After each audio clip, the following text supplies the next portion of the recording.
Good morning, everybody. I am very happy to introduce Dr. Mrs. V. Kumari Sunitha, Assistant Professor in the Department of Philosophy, Madras Christian College, Tamara, on the last day of Indian Philosophers' Day, sponsored by Indian Council of Philosophical Research, New Delhi. Mrs. Sunitha is a well-known scholar in philosophy, especially postmodern and analytical philosophy. She has completed PhD degree at Jawaharlal Nehru University, New Delhi. After this, she did her postdoctoral research under the guidance of Professor S. Panneerselvam, former professor and head Department of Philosophy, University of Madras, Chennai. She has a brilliant academic record to her credit and has been awarded many prizes and medals for her academic achievements. Apart from this, she has produced many research articles to her credit published in journals of repute. She has participated in number of seminars and conferences in and around India. Her speeches are really inspiring. With these few words, I invite Professor Kumari to deliver a lecture on the concept of time in the ancient Indian tradition. With kindly respond, Madam. Thank you so much, sir. Good morning, one and all present here.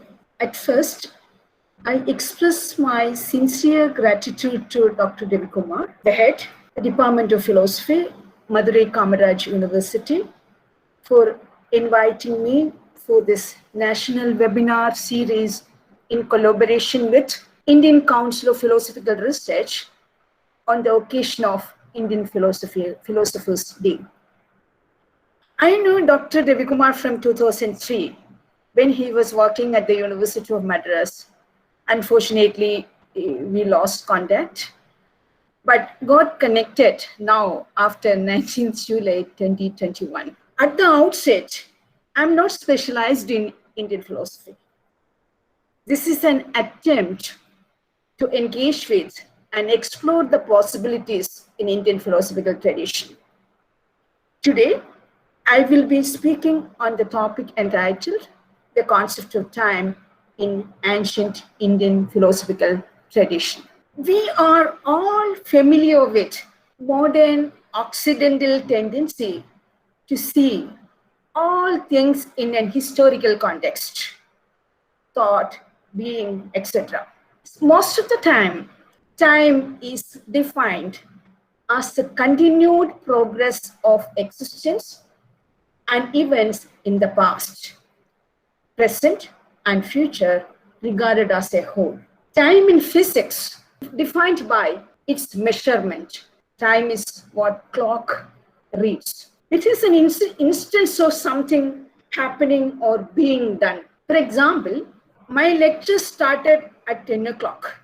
This is something, instance is something's happening now. This is valid when we are considering Western conception of historical processes, but not for India. More specifically, time in ancient Indian philosophical tradition, where time is not a succession of moments or events of varying velocity, where time has nothing to do with incident or speed and cannot be accelerated or slowed down. Again, I can give you an example. I am going to the class in the last minutes of the class period. Most of us do sometimes. Period. Continued my lecture, but much more rapidly. I could speed up, but time could not. Time cannot be accelerated.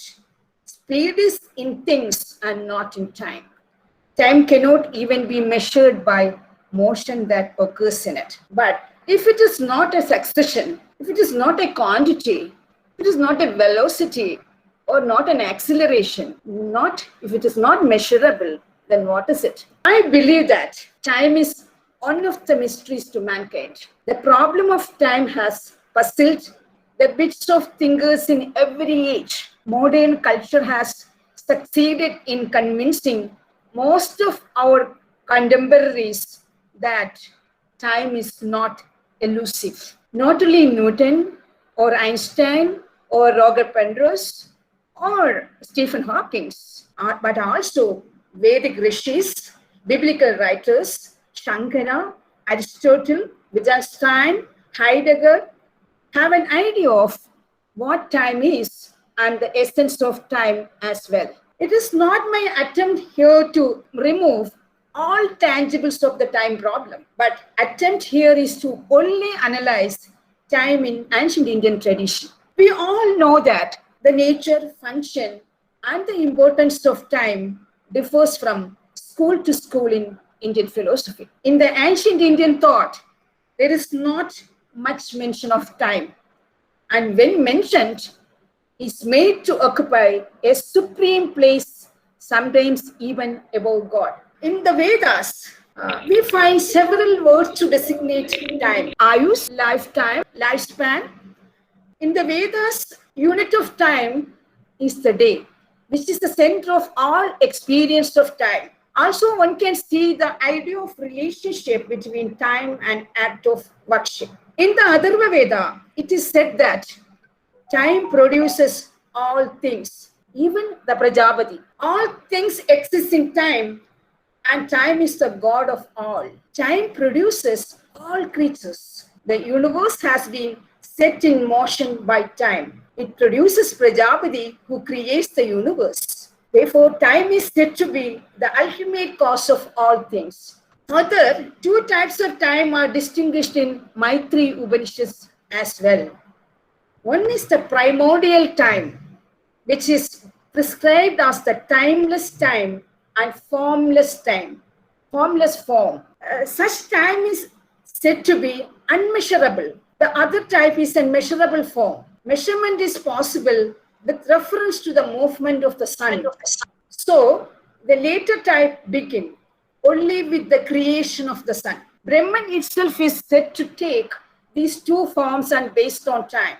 There are two forms of Brahman according to Vedas, that is time and timeless. Some of you might have read T.M.P. Madhavin's work on time and timeless. That which is time, as I mentioned, there are two forms of Brahman, that is time and the timeless.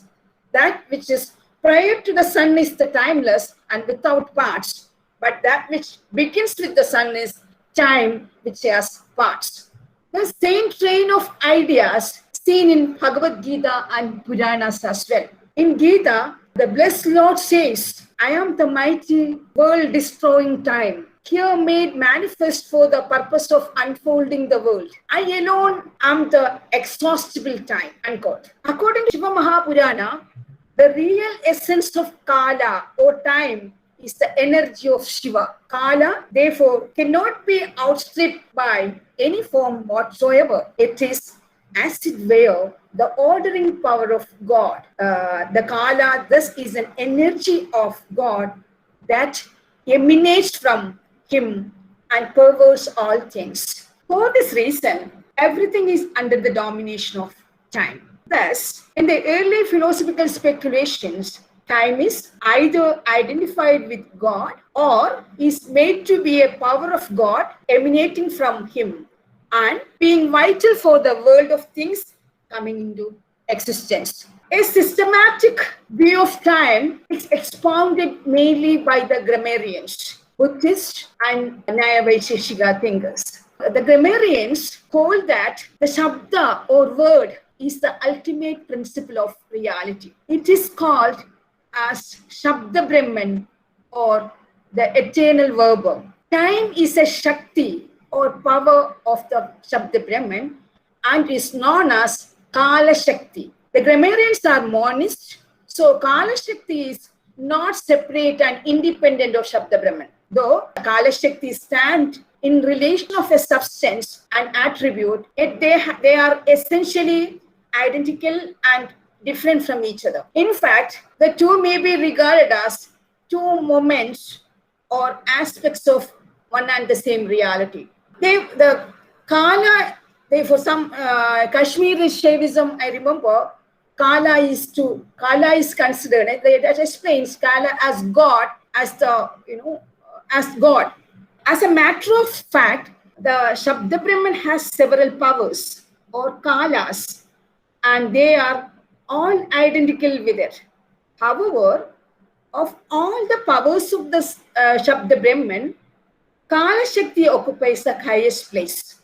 Kala Shakti holds control over all other powers and they operate according to its dictation. Therefore, Shabda Brahman is the material cause, Upadana Karana of the phenomenal world. And Kala Shakti is looked upon as the efficient cause or Nimitta Karana or the causal agent, Prayojaga Karta of the phenomenal world in its manifold phases of creation, preservation, and dissolution. Kala Shakti regulates and determines all things of the phenomenal world. It prevents the different transformations of the Shabda Brahman from occurring simultaneously and thereby conflicting with one another. Therefore, Kala Shakti is the power that creates, controls, and destroys the world of things. And when it comes to the appearance and disappearance of the phenomenal objects, this attributed to the two aspects of Krama and Jara of Kala Shakti respectively.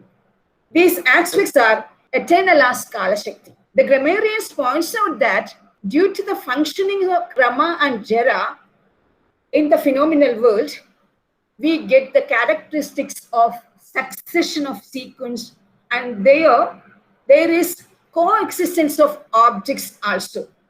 These characteristics which actually belong to the objects are attributed to Kala Shakti as it controls and directs the occurrences. Thus, the division of time into past, present, and future is admitted by the grammarians. But as belong to actions and phenomenon, but not to time. Therefore, they quote, when an action ceases, Kala Shakti is described as past. When it is about to happen, it is said to future. When it continues to flow on as a current, it is called present. Thus, the distinction to past, future, and present naturally pertain to actions while they are superimposed on Kala Shakti. Let me move on to Buddhism. Time occupies an important place in Buddhism. According to Buddhism, non-permanency is a fundamental principle and the reality is dynamic. The Buddhistic view of time follows from such a kinetic conception of reality. According to the Buddhist, time is a mental construct. It is a product of imagination. Mind constructs time from the point instants which are real. Point instants are real. The theory of universal momentariness implies that every duration in time consists of point instants following one another. Every extension in space consists of point instants arising in contiguity and simultaneously. Every motion consists of these point instants arising in continuity and succession. Therefore, there is no time, no space, no motion over and above the point instants of which these imagined entities are constructed by our imagination. Thus, the point instants are the raw materials out of which not only time but also space and motion are constructed. These point instants by themselves are timeless and, as a matter of fact, devoid of any quality. Depending on our mental attitude, a point instant is constructed as being a particle of time or space. As I said earlier, as time is a mere construction of imagination, it is said to be unreal. As I said earlier, it does not have a quality as well. It does not, have a. It's only a constructed constructed by our mind, imagination, through imagination. And as it is unreal, the Buddhists maintain that it cannot have a quality, as I mentioned earlier. For according to them, an unreal entity cannot have a quality. Therefore, this view is clarified by explaining the moment and momentary. They quote that form of the thing which does not persist after its production. I repeat once more, that form of the thing which does not persist after its production is what is called a moment or shana. And that which has this form is held to be momentary, that is shanika. So, unquote. So, moment is the form of a thing, and the thing which has this form is momentary.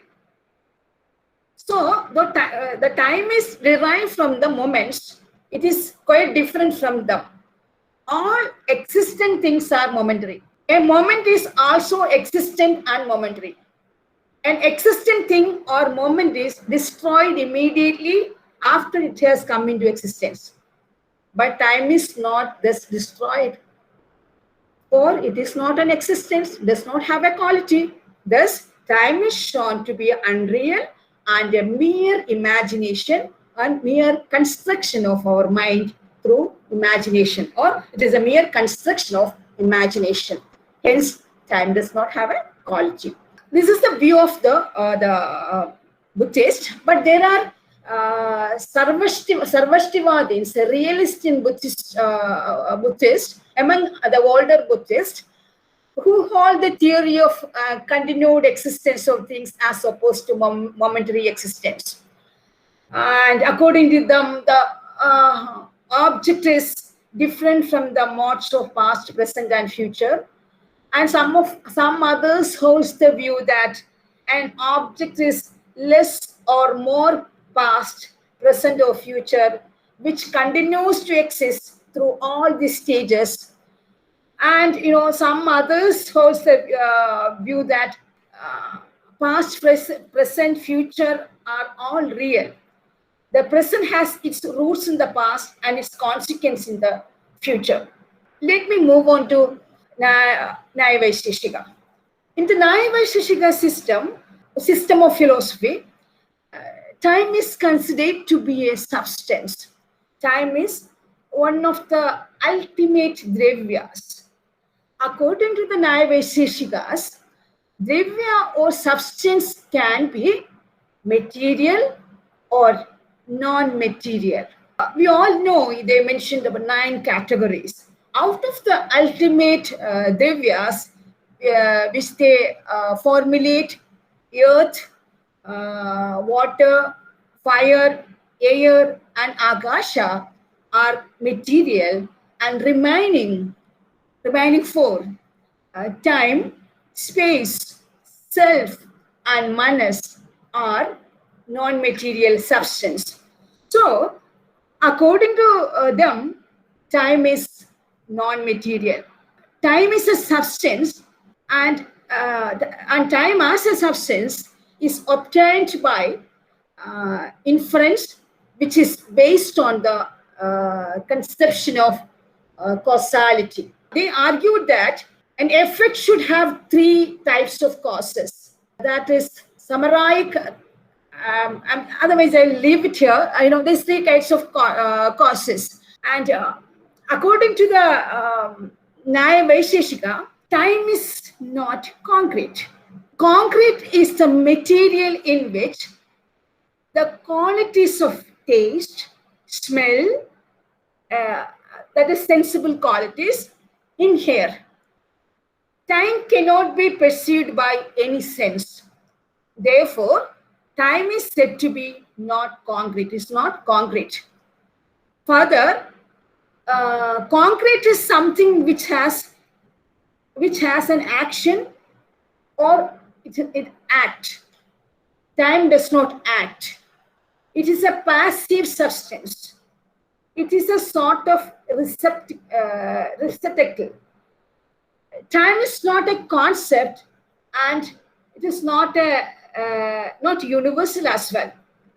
A concept is a general term which is derived from several things and is equally applicable to all of them. There are no several times from which the idea of time is derived, and hence time is not a concept according to Nyaya Vaisheshikans. Therefore, time not being concrete, it does not change. Change can be either through the displacement of one thing by another, or change of certain characteristics of a thing. As time is one all-pervading dravya, it cannot be displaced by anything else. As it is concrete with qualities of sense perception, it has to have characteristics which can change. So time does not change. It does not have any characteristics of a thing.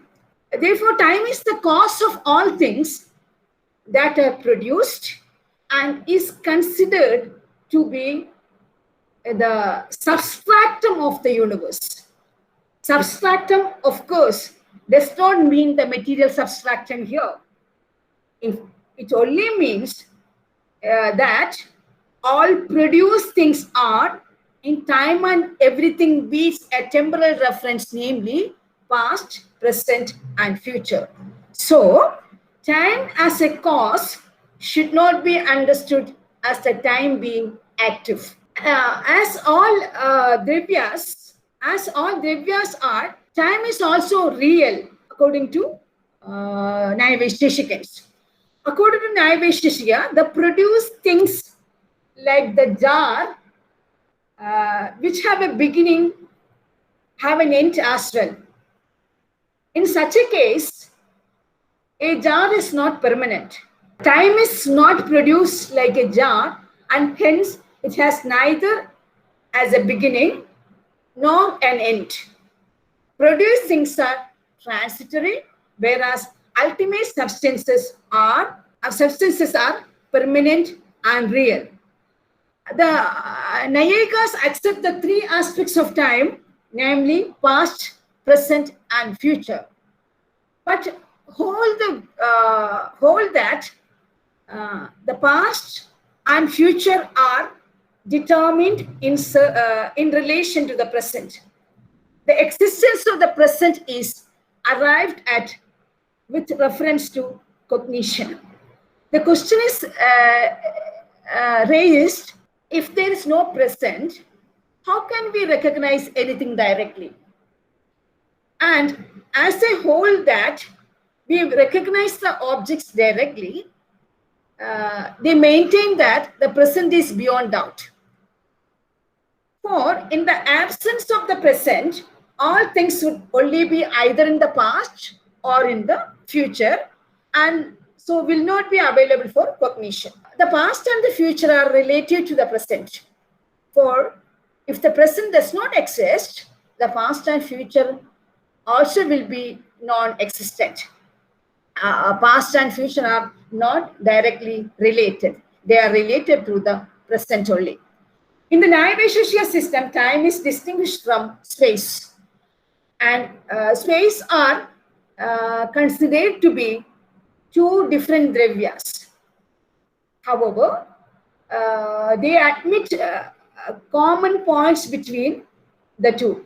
And both of them are listed among the ultimate dravyas. They are also infinite, pointless, and are objectively real. And they all the attributes.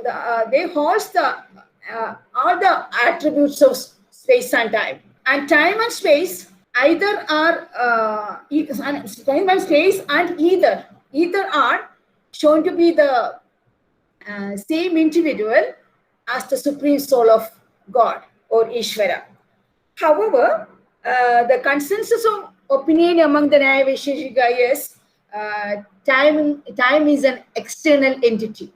It is not a subjective form of perception, as I already mentioned in the earlier perception. It is real and objective. It is one eternal substance, which is the foundation of all events. And we have seen the Buddhist Shivapurana, Nayikas, as well as the Bhagavad Gita and Buddhists. Various schools of Indian thought have diversified the notion of time. Let me have some very few analysis of what I presented right now. And I may start with very briefly, I conclude. Before that, I may speak about Maha is one of the Maha is of the opinion that time is the vehicle of creation and the common cause of the production of all objects. But he holds that time is derived from Prakriti, but not from God. Time or Kala, according to Maha, coexistence with all pervading space, and it is made directly from Prakriti. And it is like space. It is a vehicle of everything else, and it is also the common cause of the production of all subjects. And we also already have seen the notion of time as a power is found in Saiva philosophy as well. Here again, time is conceived as the power of Shiva, and according to which all other things are ordered and ordained. And the real essence of Kala is the energy of Shiva, unquote. Kala, therefore, cannot be outstripped by any being whatsoever. I already said all these things. It is, as it were, the ordering power of God. Let me have an engagement with the Western tradition as well. Very peripheral level, I may have an engagement with Western tradition. Among the Western philosophers, I think the many critics, as well as those who worked on concept of time in Indian tradition, argue that Bergson holds the view of time similar to a view of Kala Shakti in Indian philosophical tradition. Bergson says that time is a vehicle of creation, and it is what hinders or retards all things to happen at a stretch. Bergson, no doubt, seems to hold the view what time is. Time is a power which controls the evolutionary process. All of you know about this creative evolution, theory of creative evolution. And but there are fundamental difference between him and the views held by the Indian philosophers. Here also, I am not going very deeply into it, but I just give us some insights on that.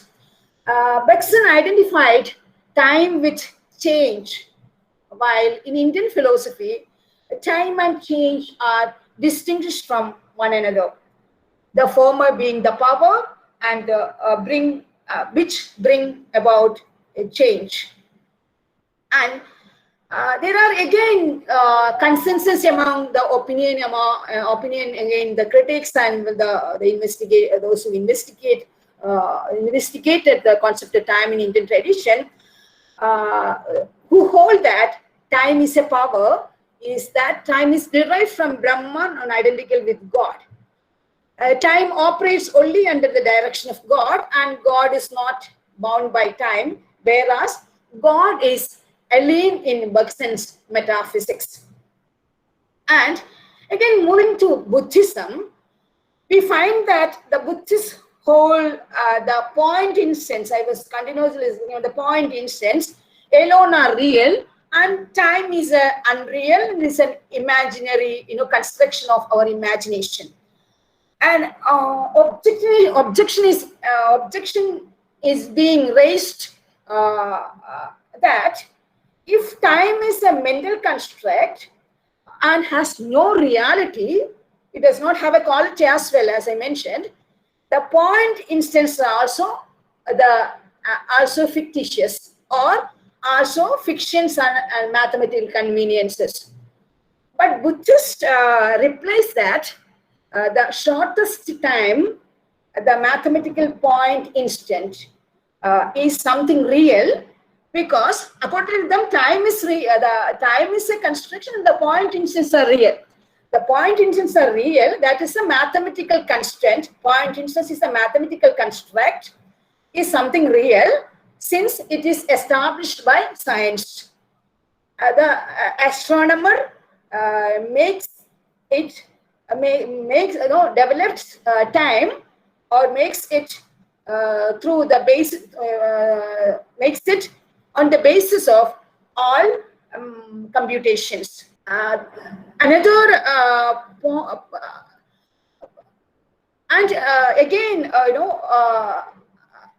Buddhists continue that the ultimate reality, that is time, ultimate reality is unutterable. What is utterable is always more or less thought construction. You can always change this thought construction. It's not, otherwise it's not, the time can connect it with the intuition and intellect of Bagavan as well here. This ultimate reality, what do you understand when you enter into the object? When you enter into the object, that is through the, when you, if you remember correctly, Bagavan thinks told us that we can understand things in two different ways. When you enter into the object, when you roam around the object through the intellect, that is an imaginary concept. Other one is a reality. Therefore, here Buddhist says that ultimate reality is unutterable. Therefore, that is what is unutterable is always more or less thought construction. That it is not the mathematical point instant is a fiction for the realist and the reality for the Buddhist. Okay, this opposite the thing, that the mathematical point is a fiction for the realist and reality for the Buddhist, and vice versa. Empirical time or the gross time or the substantial time is a reality for the realist and the fiction for the Buddhist. Therefore, change also occupies a very important place in Buddhism. But again, you know that change, how there is some difference in Bagavan's philosophy as well. Bagavan compares our cognitive apparatus with the cinematograph or the videographing, videograph, which reconstitute a movement out of momentary stabilized snapshots. This is exactly a Buddhist view. But I'm just giving a scope for discussion. I think some questions will come up. Another one I want to, Hiriyana happened to be a alumnus of our college. Hiriyana is of the opinion that the views of Buddhism and Bagavan are the same. Again, I will stop there. I'm not want to substantiate my argument, and let me conclude from all this. Let me conclude that the Buddhists and the Western thinkers view that time as unreal, but they do so for different reasons, which are even opposed to one another. As a matter of fact, if the Buddhist position is accepted, Bradley's or the Bagavan's arguments in support of the unreality of time would disappear. However, it is interesting to know that there have been thinkers both in the West and also in the East who think time as unreal. Again, in the various schools, as I mentioned earlier, the various schools of thought have as much diversified notions of time as their metaphysics. However, it is evident on all hands that they have not been able to ignore time, and it is reckoned to be very important for an understanding and explanation of the universe. Thank you once again, sir. I conclude the session and the floor is open for discussion. Thank you. Thank you, madam. No doubt it will reach the participants in a good way. She explained everything in her own way. It was very nice, madam. She explains what is time, time in Vedas, grammarian views of time, Buddhist views of time, Nyaya Vaisheshya views of time, Westerners views of time, that is Bhakshan. Priyana points out the view of Buddhist and Bhakshans are the same. And it is explained in an excellent way. Thank you, madam. Audience may raise the questions one by one. See, in the Bible, the first word itself is talking about the creation of the world. So God only created the world. So Yeah. what about in that we could found a time or is not? So can you please explain a little more? Understand? I think Christianity very much explained the concept of time, as you mentioned now, the creation itself. Even the reversibility and the non-irreversibility of time also very beautifully explained, and many scientists has been influenced by the Christian concept. This is maybe an interpretation. I consider it as even Newton has been influenced by the Christian concept of time when he was talking about the irreversibility of time. Especially the resurrection. Okay? And even the arrow of time has been very beautifully explained. Even the thinkers like Heidegger, he has taken one story from Greek mythology and explained, and I think more or less, I don't know how any Malayalis here, there is a Christian, there is a song in Malayalam, Samayamam Rathathil Nam Swargayatra Cheyunu. We are going to the heaven through the chariot of time. We are next line is En Sodeshan Kanmadina Nan Taniye Pogunu. That's usually in the Christian death processions, they sing this song. This song is there in the movie as well.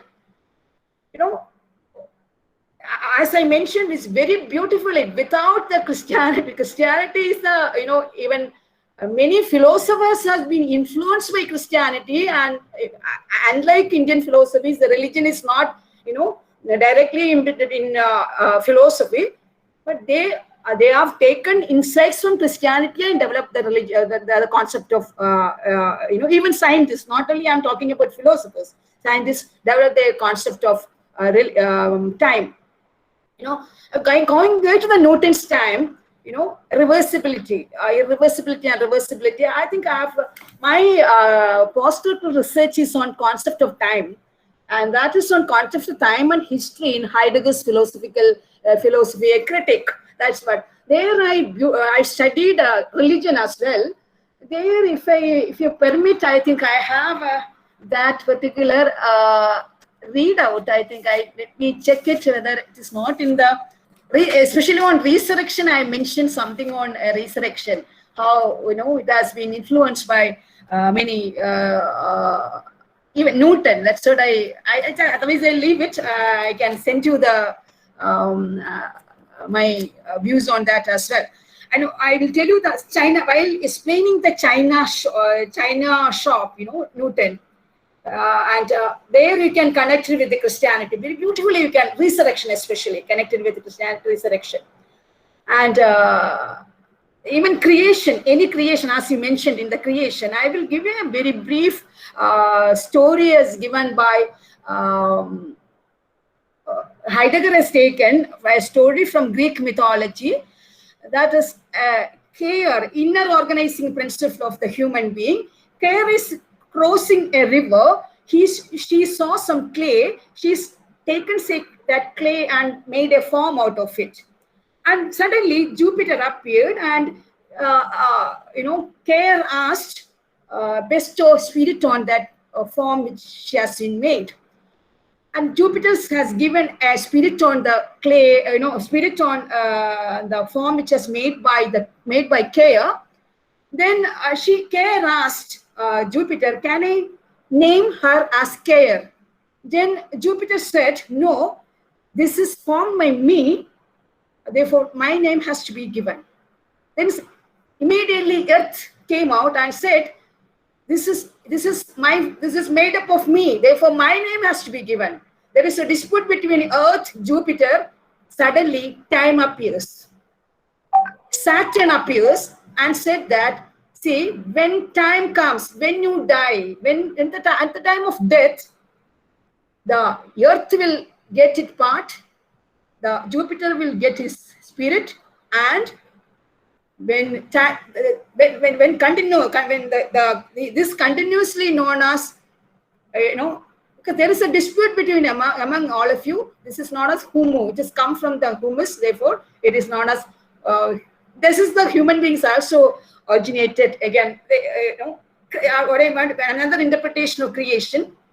Time is there in creation. What I want to say is that without that is not possible in even Western tradition. And of course, that is what I feel is there is very much influence from the Christianity.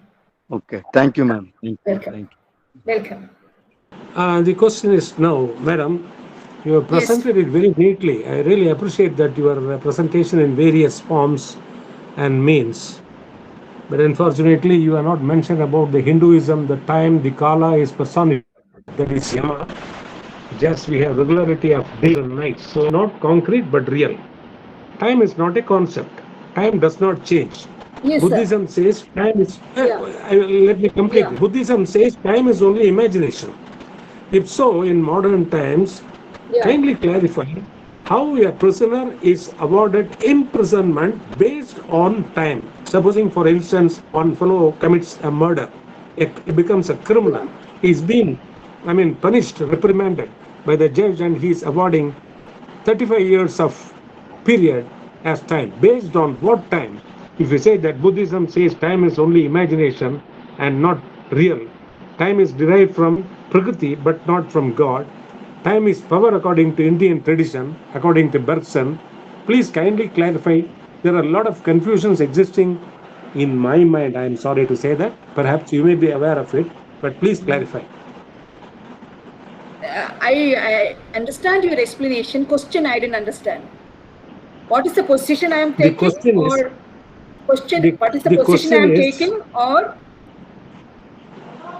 on the award of imprisonment for the prisoners based on time? Sir, we are connecting time with life. Number one. Yes. Yes, sir. Time and it is always connected with life. Time is connected with life. Sir, there is a difference between quantitative time and qualitative time. Quantitative time, what we are talking is, yes, sir. Then in between you said something. I was listening to you.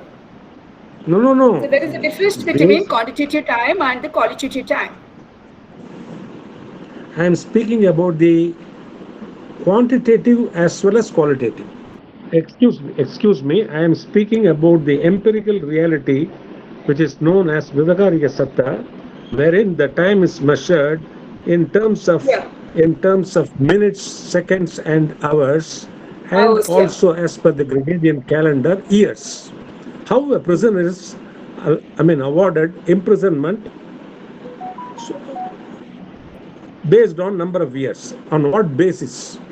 If time is imagination, if time is unreal, if time is only a concept according to Buddhist and Nyaya Vaiseshika, how in this modern times that you can accept those versions and the judge is awarding imprisonment for the prisoners based on the qualitative time and the quantitative time for the imprisoners across the country? So person is not able to make the lessons to learn in the society or the so many things are connected, sir. It's the political question, it is the ethical question, it is scientific question as well. It is all connected. This is one is you are talking about the quality of life, philosophy of life, philosophy of science you are mentioning, and connecting all these things, the quantitative with qualitative time, as you said, Yes. And and subjective with objective time. What I feel is, when I, ethically speaking, when I learn something, I use that learning process for the practical purposes of my life. When I am not able to translate my understanding for the practical understanding of any concepts for the practical purposes of the life, you are out of space and time. When you are asking about, there is a creation, I wanted to tell you that there is a difference between the quantitative and qualitative time.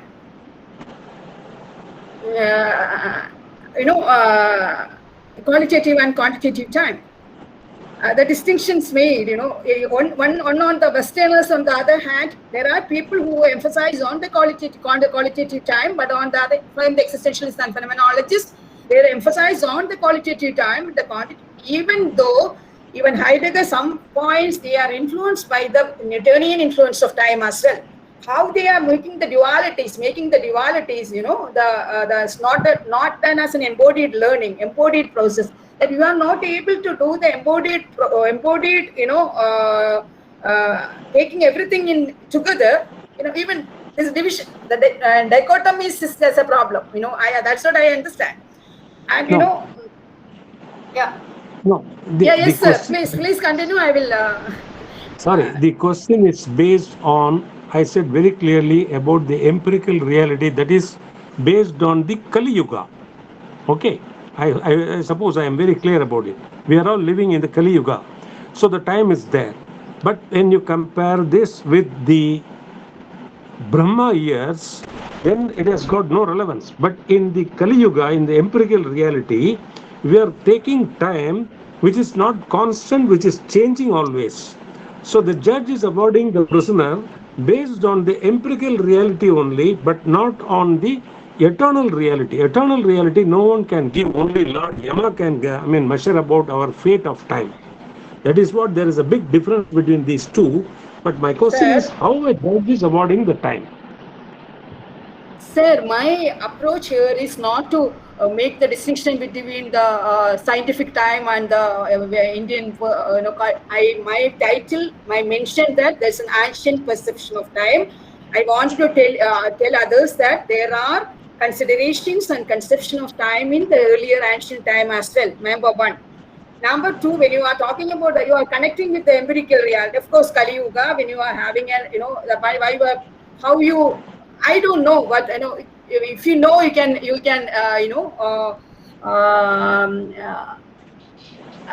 enrich me through your perception. No. I am sorry. I am also a little bit confused on that. That is the reason why I am asking you this question. Yes, personally, you ask me, I believe in objective, scientific time then, but I also wanted to tell others that there are even succession of time, even time as unreal, time as real, all these things there in our tradition. The interpretations differ, but it was there in the tradition. Our perception. I have been coming to Bharathi. I have been introduce any of my perception in this particular presentation. That is different. I just used analysis of the situation. That's the descriptive paper. This is not an analytical paper. Madam, I accept. Okay. Anyway, just think about it, ponder about it, and then keep in touch with your book about this. Thank you. Definitely, sir. Definitely. Exactly, madam. Maybe to support your point of view, the analysis of Bergson's concept of time into duration. Definitely. Series of discrete units. It's just an analysis of time. He also talks about the eternal time, where in Indian time we call about the Paramarthika Kala, Vyavaharika Kala. Yes. That's very much similarly expressed in the Western view of Bergson. When he did, yes. It's a series of discrete units where Dury, he calls it as Dury. Yeah. Thank you, madam. Thank you. Wonderful presentation. Nice to see you again. Yes, yeah, thank you. Also, I will also go through that, sir. Srinivasi sir. I will also get back to you. Okay, certainly. One more request, madam. Your speech translation Yes, to word formation. Your speech translation to word formation in Google produces a lot of mistakes in the screen. So we are much more confused than what we really understand about it. I would request you to kindly switch off the translator, please. That's yeah. That's the again problem. Technology has its own flaws. Yeah. Maybe if the same lecture is delivered live. Now we speak English, sir, or Tanglish. It's not because of that.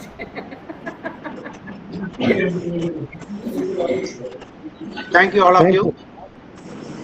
Next and last session is going to start. I think one message. Let me have a look at it.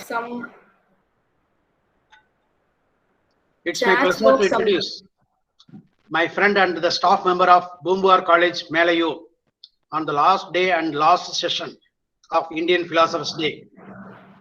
Professor Vijayakumar, well versed in yoga philosophy. He has completed UG and PG at National College, Trichy. Further, he completed PhD degree at Tamil University, Tanjavur.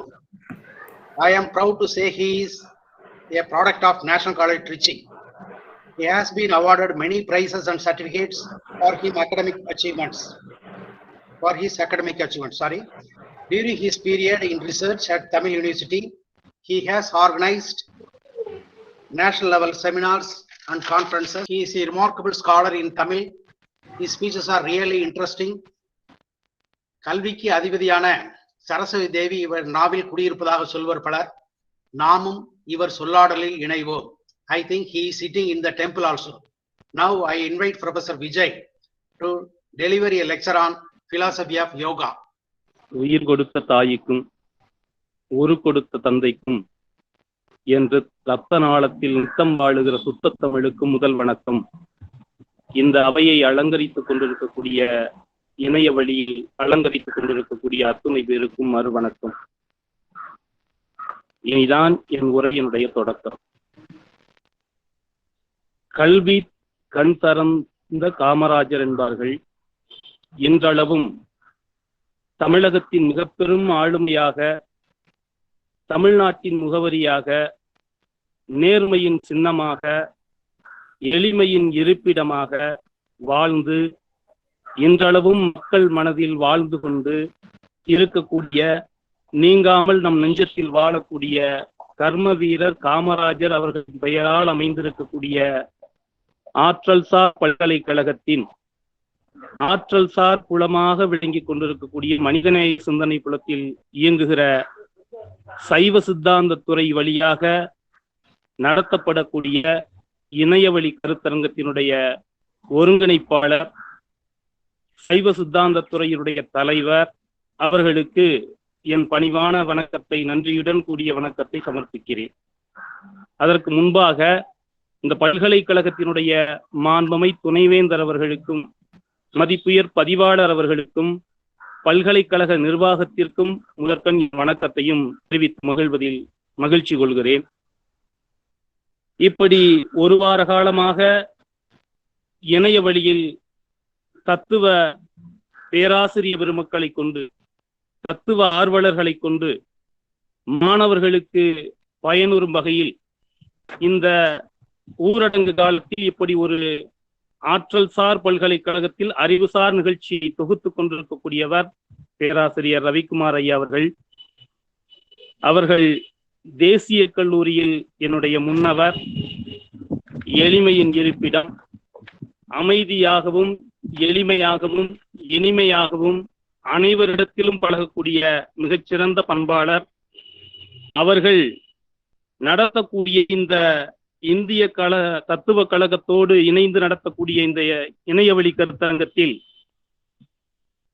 பெரும் பெரும் பேராசிரிய பெருமக்கள், குறிப்பாக முதல் நாளிலிருந்து இன்று வரை பேராசிரியர் சம்பத்குமார் ஐயா அவர்கள், அதற்கு அடுத்து என்னுடைய மானசீக குருநாதர் பேராசிரியர் என் பாஸ்கரன் ஐயா அவர்கள், பேராசிரியர் பாலச்சந்திர ஐயா அவர்கள், பேராசிரியர் நல்லசிவம் ஐயா அவர்கள், பேராசிரியர் வணக்கத்திற்குரிய பேராசிரியர் முரளி ஐயா அவர்கள், முத்துமோகன் ஐயா அவர்கள், பிரேம்குமார் ஐயா அவர்கள், லூருதுநாதன் ஐயா பேராசிரியர் அவர்கள், இன்று எனக்கு முன்னால் பேசியிருக்கக்கூடிய குமாரி சுனிதா அவர்கள், இந்த வரிசையில் நானும் இணைகிறேன்.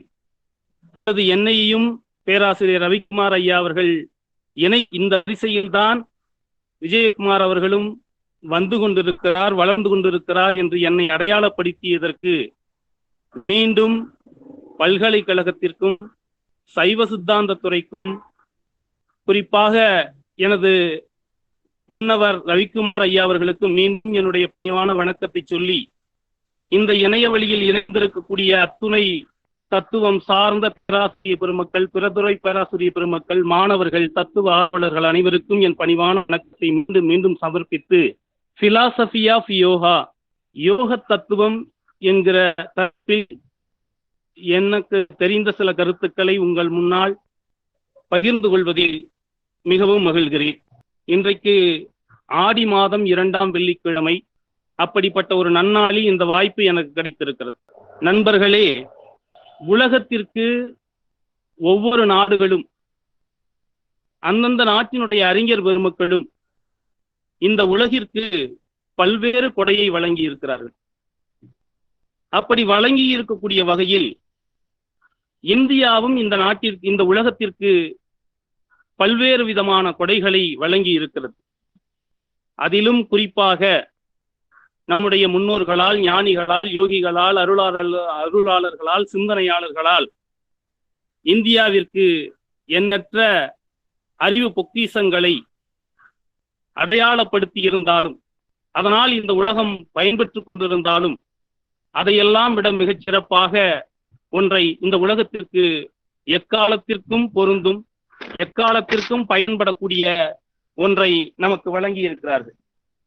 அப்படிப்பட்ட ஒரு உன்னதமான அறிவு பொக்கிஷம்தான், கலைதான், அறிவியல்தான், உளவியல்தான், மருத்துவம்தான், தத்துவம்தான், ஆன்மீகம்தான் இந்த யோகக்கலை.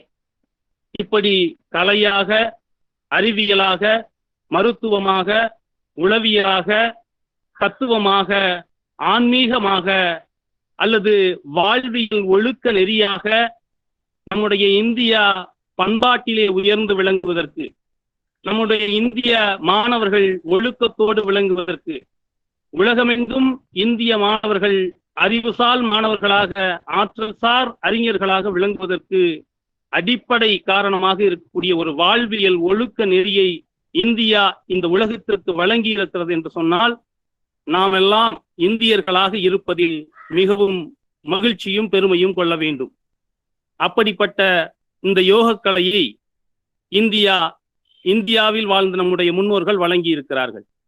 இதனுடைய தொன்மத்தை ஆராய்கிற போது, இதனுடைய மூலத்தை எண்ணி பார்க்கிற போது, இது மனிதன் தோன்றி அறிவாற்றல் ஏற்பட்டு சிந்தனையாற்றலில் அவன்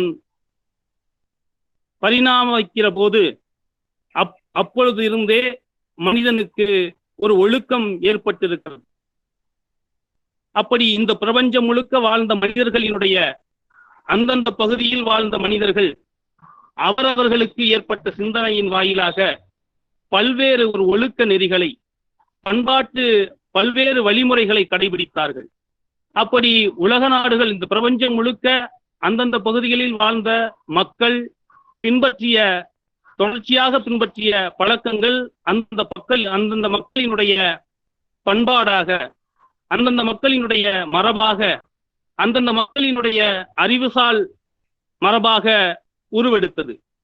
அப்படி நம்முடைய பழைய பாரத நாடு அல்லது பழமையாக மிக தொன்மையான காலத்தில் நம்முடைய இந்திய பகுதி என்று இன்றைக்கு சொல்லக்கூடிய பகுதியில் வாழ்ந்த மக்களினுடைய அறிவுதான், பண்பாடுதான், பழக்க வழக்கம்தான், மரபுதான் இன்று இந்தியர்களினுடைய அறிவு மரபாக கட்டமைக்கப்பட்டிருக்கிறது. அப்படி கட்டமைக்கப்படுகிற போது அதுதான் இன்றைக்கு இந்தியர்களினுடைய அந்த அறிவு மரபுதான் இந்தியர்களுக்கென்று ஒரு பண்பாட்டு மரபு உருவாகி இருக்கிறது. அவர்களுக்கு உடை பண்பாடு உருவாகி இருக்கிறது. அவர்களுக்கு உணவு பண்பாடு உருவாகி இருக்கிறது. அவர்களினுடைய இவையெல்லாம் ஒருங்கிணைக்கக்கூடிய அறிவு மரபு ஒன்று உருவாக்கப்பட்டிருக்கிறது.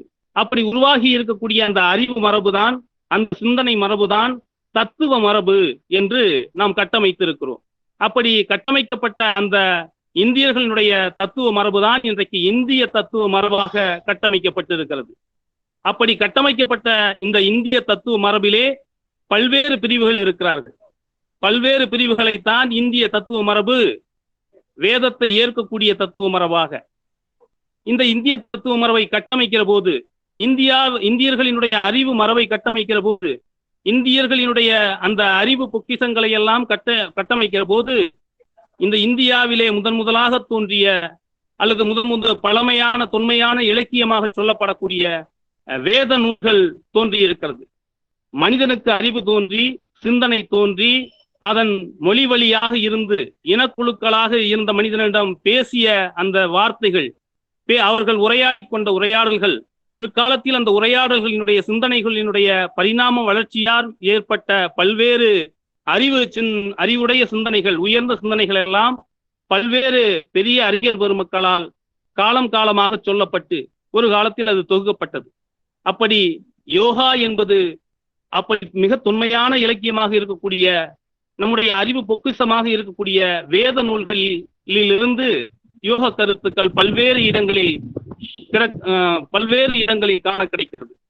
வேதம் என்று சொல்லக்கூடிய ரிக்வேதம், யஜுர்வேதம், சாமவேதம், அதர்வண வேதம் என்கிற 4 வேதங்களிலும் பல்வேறு இடங்களில் யோக கூறுகள், யோகாவினுடைய சிந்தனைகள் ஆங்காங்கே காணப்படுகிறது.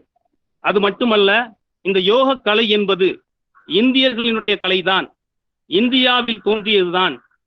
இது நம்முடைய மரபுதான், நம்முடைய அறிவு மரபுதான், இந்தியர்களினுடைய அறிவு மரபுதான், இந்தியர்களுடைய சிந்தனை மரபுதான், இந்தியர்களினுடைய தத்துவ மரபுதான் யோக கலை என்பதை நம்முடைய பாரத பிரதமர் அவர்கள் ஐக்கிய நாடுகள் சபையிலே கோரிக்கை வைத்து, இந்த உலகத்திற்கு இந்தியா பல்வேறு பங்களிப்பை செய்திருந்தாலும் நாங்கள் இதைவிட மிக பெருமையாக கருதக்கூடிய ஒரு அறிவு பொக்கிஷத்தை இந்த உலகிற்கு வழங்கி இருக்கிறோம்.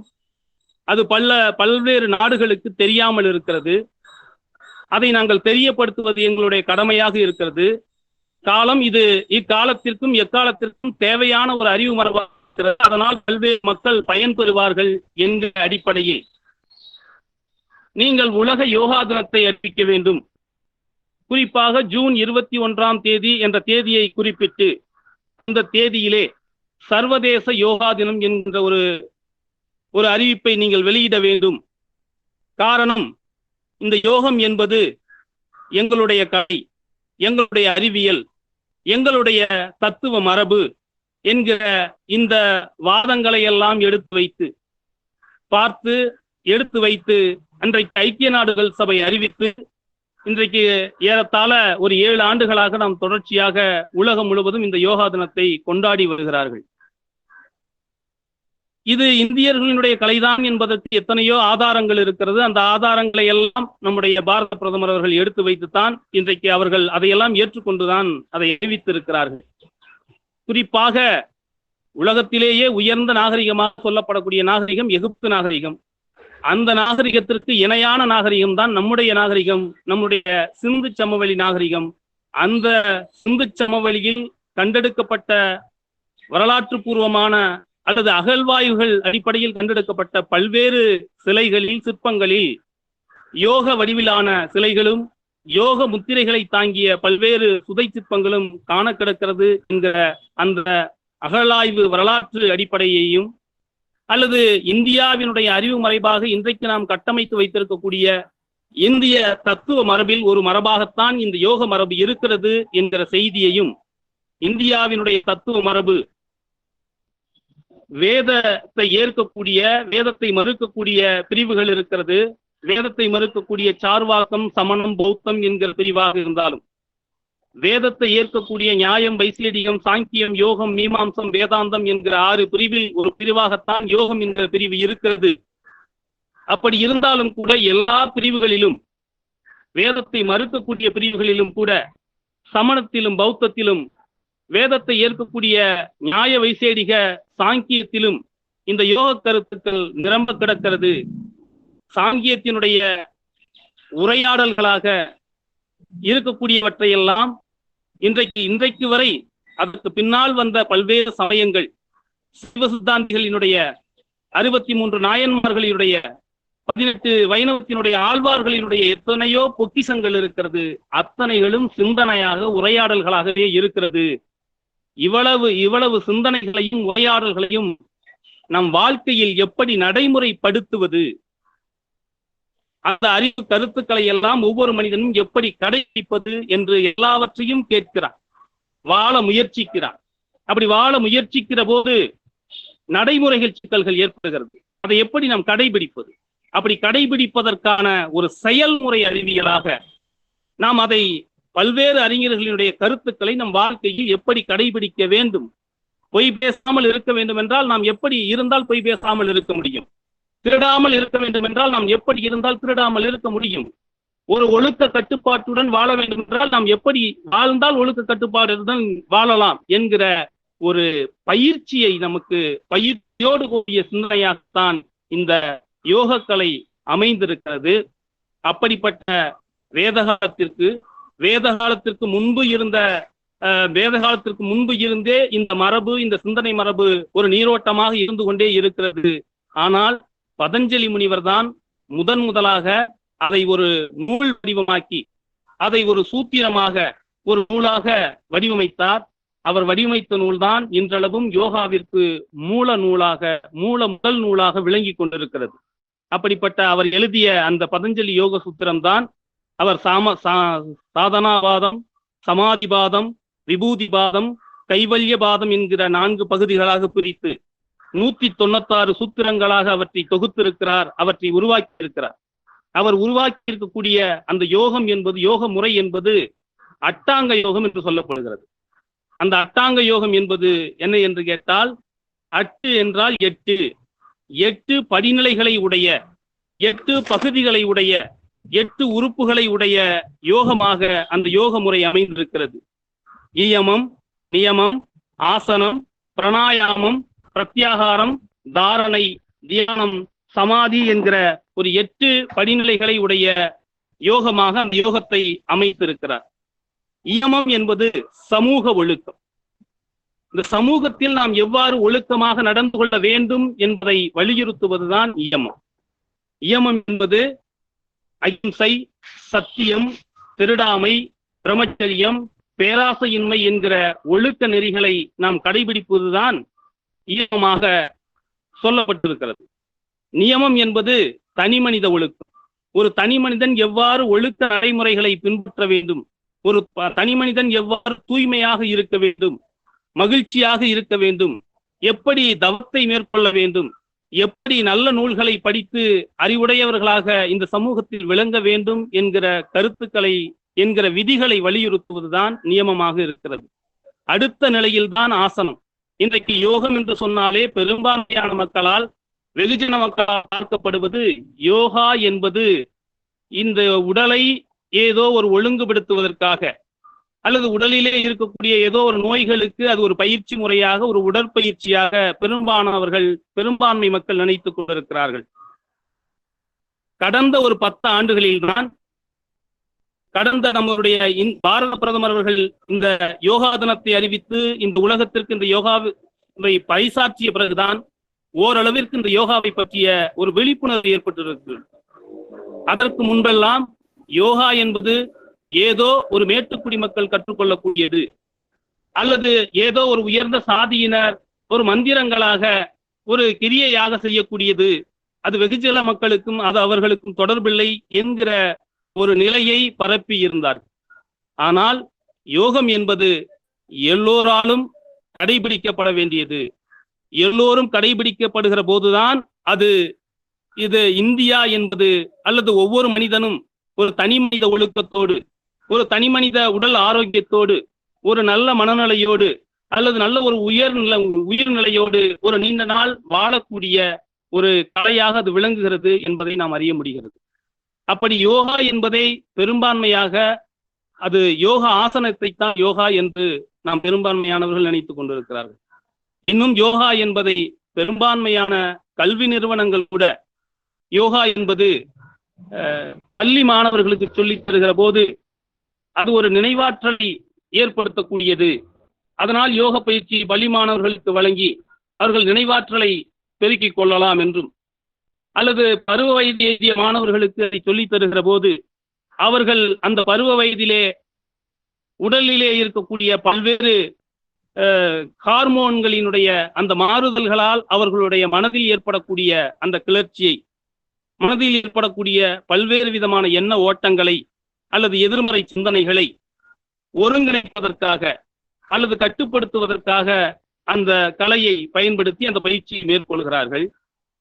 அல்லது கல்லூரிகளிலும் பல்கலைக்கழகங்களிலும் இன்றைக்கு ஆராய்ச்சி படிப்பாக கூட இன்றைக்கு யோகம் என்பது வளர்ந்து வந்திருக்கிறது. நமக்கெல்லாம் மகிழ்ச்சியாக இருக்கிறது. இருந்த போதிலும் இந்த ஆசனம் என்பதை இன்னும் பெரும்பான்மையானவர்கள் ஒரு உடற்பயிற்சியாக பார்க்கிறார்கள். உடற்பயிற்சி என்பது வேறு, யோகாசனங்கள் என்பது வேறு. உடற்பயிற்சி என்பது உடலை உறுதியாக வைத்துக் கொள்வதற்காக செய்யக்கூடிய ஒரு பயிற்சி. யோகம் என்பது உடலை இலகுவாக வைத்துக் கொள்வதற்காக செய்யக்கூடிய பயிற்சி. அது ஆசனம் என்பதே அதற்கு அடுத்த நிலையில் இருக்கக்கூடிய பயிற்சிகளுக்கான ஒரு முன்னோட்டம். ஆசனத்திற்கு பின்பு வரக்கூடிய பிராணாயாமத்தை செய்வதற்காக நம் உடல் ஒத்துழைக்க வேண்டும் என்பதற்காக, அல்லது உடலை அது போன்ற பல்வேறு நிலைகளில் வெகு நேரம் நிலைநிறுத்துவதற்காக செய்யக்கூடிய ஒரு பயிற்சி, அல்லது தியானத்தை நாம் தொடர்ச்சியாக வெகு நேரம் மேற்கொள்வதற்காக உடலை தயார்படுத்திக் கொள்வதற்காக செய்யக்கூடிய ஒரு பயிற்சி. எனவே உடற்பயிற்சி என்பது வேறு, ஆசன பயிற்சி என்பது வேறு. யோகாசனங்களை, உடற்பயிற்சியை நாம் நம்முடைய உடலினுடைய பாகங்களை, கைகளை, கால்களை மடக்கி பல்வேறு முறைகளில் செய்யக்கூடிய பல்வேறு நல்ல பயிற்சி முறைகள் இருக்கிறது. ஆனால் யோகம் என்பது, யோகாசனம் என்பது நாம் ஒவ்வொரு அசைவும், நம்முடைய உடலினுடைய ஒவ்வொரு அசைவும் நம்முடைய மூச்சு காற்றினுடைய அசைவோடு பின்னி பிணைந்து அசைக்கக்கூடிய ஒரு முறையாக அந்த யோகாசனத்தை வடிவமைத்திருக்கிறார்கள். அதில் நின்று கொண்டு செய்யக்கூடிய ஆசன முறைகள், அமர்ந்து கொண்டு செய்யக்கூடிய ஆசன முறைகள், அல்லது பழுத்த நிலையில் செய்யக்கூடிய ஆசன முறைகள், உச்சநிலை ஆசன முறைகள் என்று பல்வேறு ஆசன முறைகள் இருக்கு. அதற்கு அடுத்த நிலையில் தான் நியமத்தை கடைபிடித்து ஆசனத்தை செய்து பிராணாயாமத்தை பழக வேண்டும். பிராணாயாமம் என்பது நம்முடைய சுவாசத்தை கட்டுப்படுத்துதல் என்ற நிலையில் பல்வேறு அறிஞர் பெருமக்கள் கூறுகிறார்கள். இன்றைக்கு சுவாசத்தை ஒழுங்குபடுத்துதல், செம்மைப்படுத்துதல், சீர்படுத்துதல் என்கிற பல எளிமையான சொற்களை தற்போது இருக்கக்கூடிய பல்வேறு ஆசிரியர் பெருமக்கள், அறிஞர் பெருமக்கள் சொல்லி வருகிறார்கள். அந்த நிலையில் பிராணாயாமம் என்பது நம்முடைய சுவாசத்தை ஒழுங்குபடுத்துவது. நாம் சுவாசம் அப்படி ஒழுங்காக சுவாசிக்கவில்லையா, நம்முடைய உணவு முறையின் காரணமாக, நம்முடைய உடலினுடைய அமைப்பின் காரணமாக, நம்முடைய பழக்க வழக்கத்தின் காரணமாக பல நிலைகளில் நம்முடைய சுவாசம் என்பது ஒழுங்கற்றுத்தான் இருக்கிறது. எனவே அதை ஒழுங்கான சுவாசமாக மாற்றுவதற்கு அல்லது ஒரு நீண்ட சுவாசமாக நம்முடைய சுவாச முறை அமைவதற்கு இந்த பயிற்சி முறை உதவுவதாக அமைகிறது. அப்படிப்பட்ட பயிற்சி முறையாகத்தான் பிராணாயாமம் என்கிற பயிற்சி முறை இருக்கிறது. அதிலே பல்வேறு பயிற்சி முறைகள் இருக்கிறது. வடகலை பிராணாயாமம், இடகலை பிராணாயாமம், சீத்காரி பிராணாயாமம், நாடி சுத்தி பிராணாயாமம், இப்படி பல்வேறு பிராணாயாம வகைகளை எல்லாம் நன்றாக வகைப்படுத்தி வைத்திருக்கிறார். அடுத்து பிரத்யாகாரம். பிரத்யாகாரம் என்பது நம்முடைய ஐம்புலன்களையும், மெய்வாய், கண், மூக்கு, செவி என்று சொல்லப்படக்கூடிய 5 புலன்களையும் ஒருமுகப்படுத்தக்கூடிய பயிற்சி. அப்படி 5 புலன்களையும் நாம் ஏன் ஒருமுகப்படுத்த வேண்டும்? நாம் ஒரு ஒழுக்கம் உள்ள மனிதனாக வாழ வேண்டும் என்று சொன்னால், இந்த உலகியல் இன்பங்களை நுகர்ந்து கொண்டிருக்கக்கூடிய இந்த உடல் பல நிலைகளில் ஒரு தவறான பாதையில் சென்றுவிடக் கூடாது என்பதற்காக, அதனுடைய இயல்பு அதுவாக இருப்பதால் அதை நாம் ஒரு சரியான பாதையில் செல்வதற்கு நம்முடைய புலன்களை கட்டுப்படுத்த வேண்டும் அல்லது ஒழுங்குபடுத்த வேண்டும் என்பதற்காக உருவாக்கப்பட்ட சிந்தனை தான் பிரத்யாகாரம் என்கிற அந்த பிரிவு. பிராணாயாமம், பிரத்யாகாரம். தாரணை என்பது அந்த கட்டுப்பட்ட புலன்களை ஒருமுகப்படுத்துவது. நம்முடைய புலன்களை கட்டுப்படுத்துவது அவ்வளவு எளிதல்ல.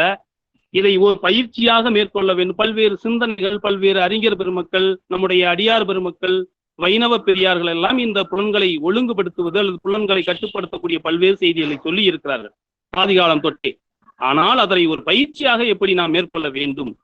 என்கிற ஒரு பயிற்சி முறையைத்தான் வடிவமைத்ததுதான் யோகம் என்கிற கலை. அப்படி பிரத்யாகாரத்தில் 5 புலன்களையும் கட்டுப்படுத்தி, தாரணையில் 5 புலன்களையும், கட்டுப்பட்ட புலன்களை நாம் ஒரே இடத்தில் கட்டுப்பட்டு வைக்க முடியாது, அதை ஒருநிலைப்படுத்த வேண்டும். ஏதாவது ஒரு பொருளில் அதனுடைய செயல்பாடுகளை செலுத்த வேண்டும். அப்படி செலுத்துவதுதான் பிரத்யாகாரம், தாரணையாக இருக்கிறது.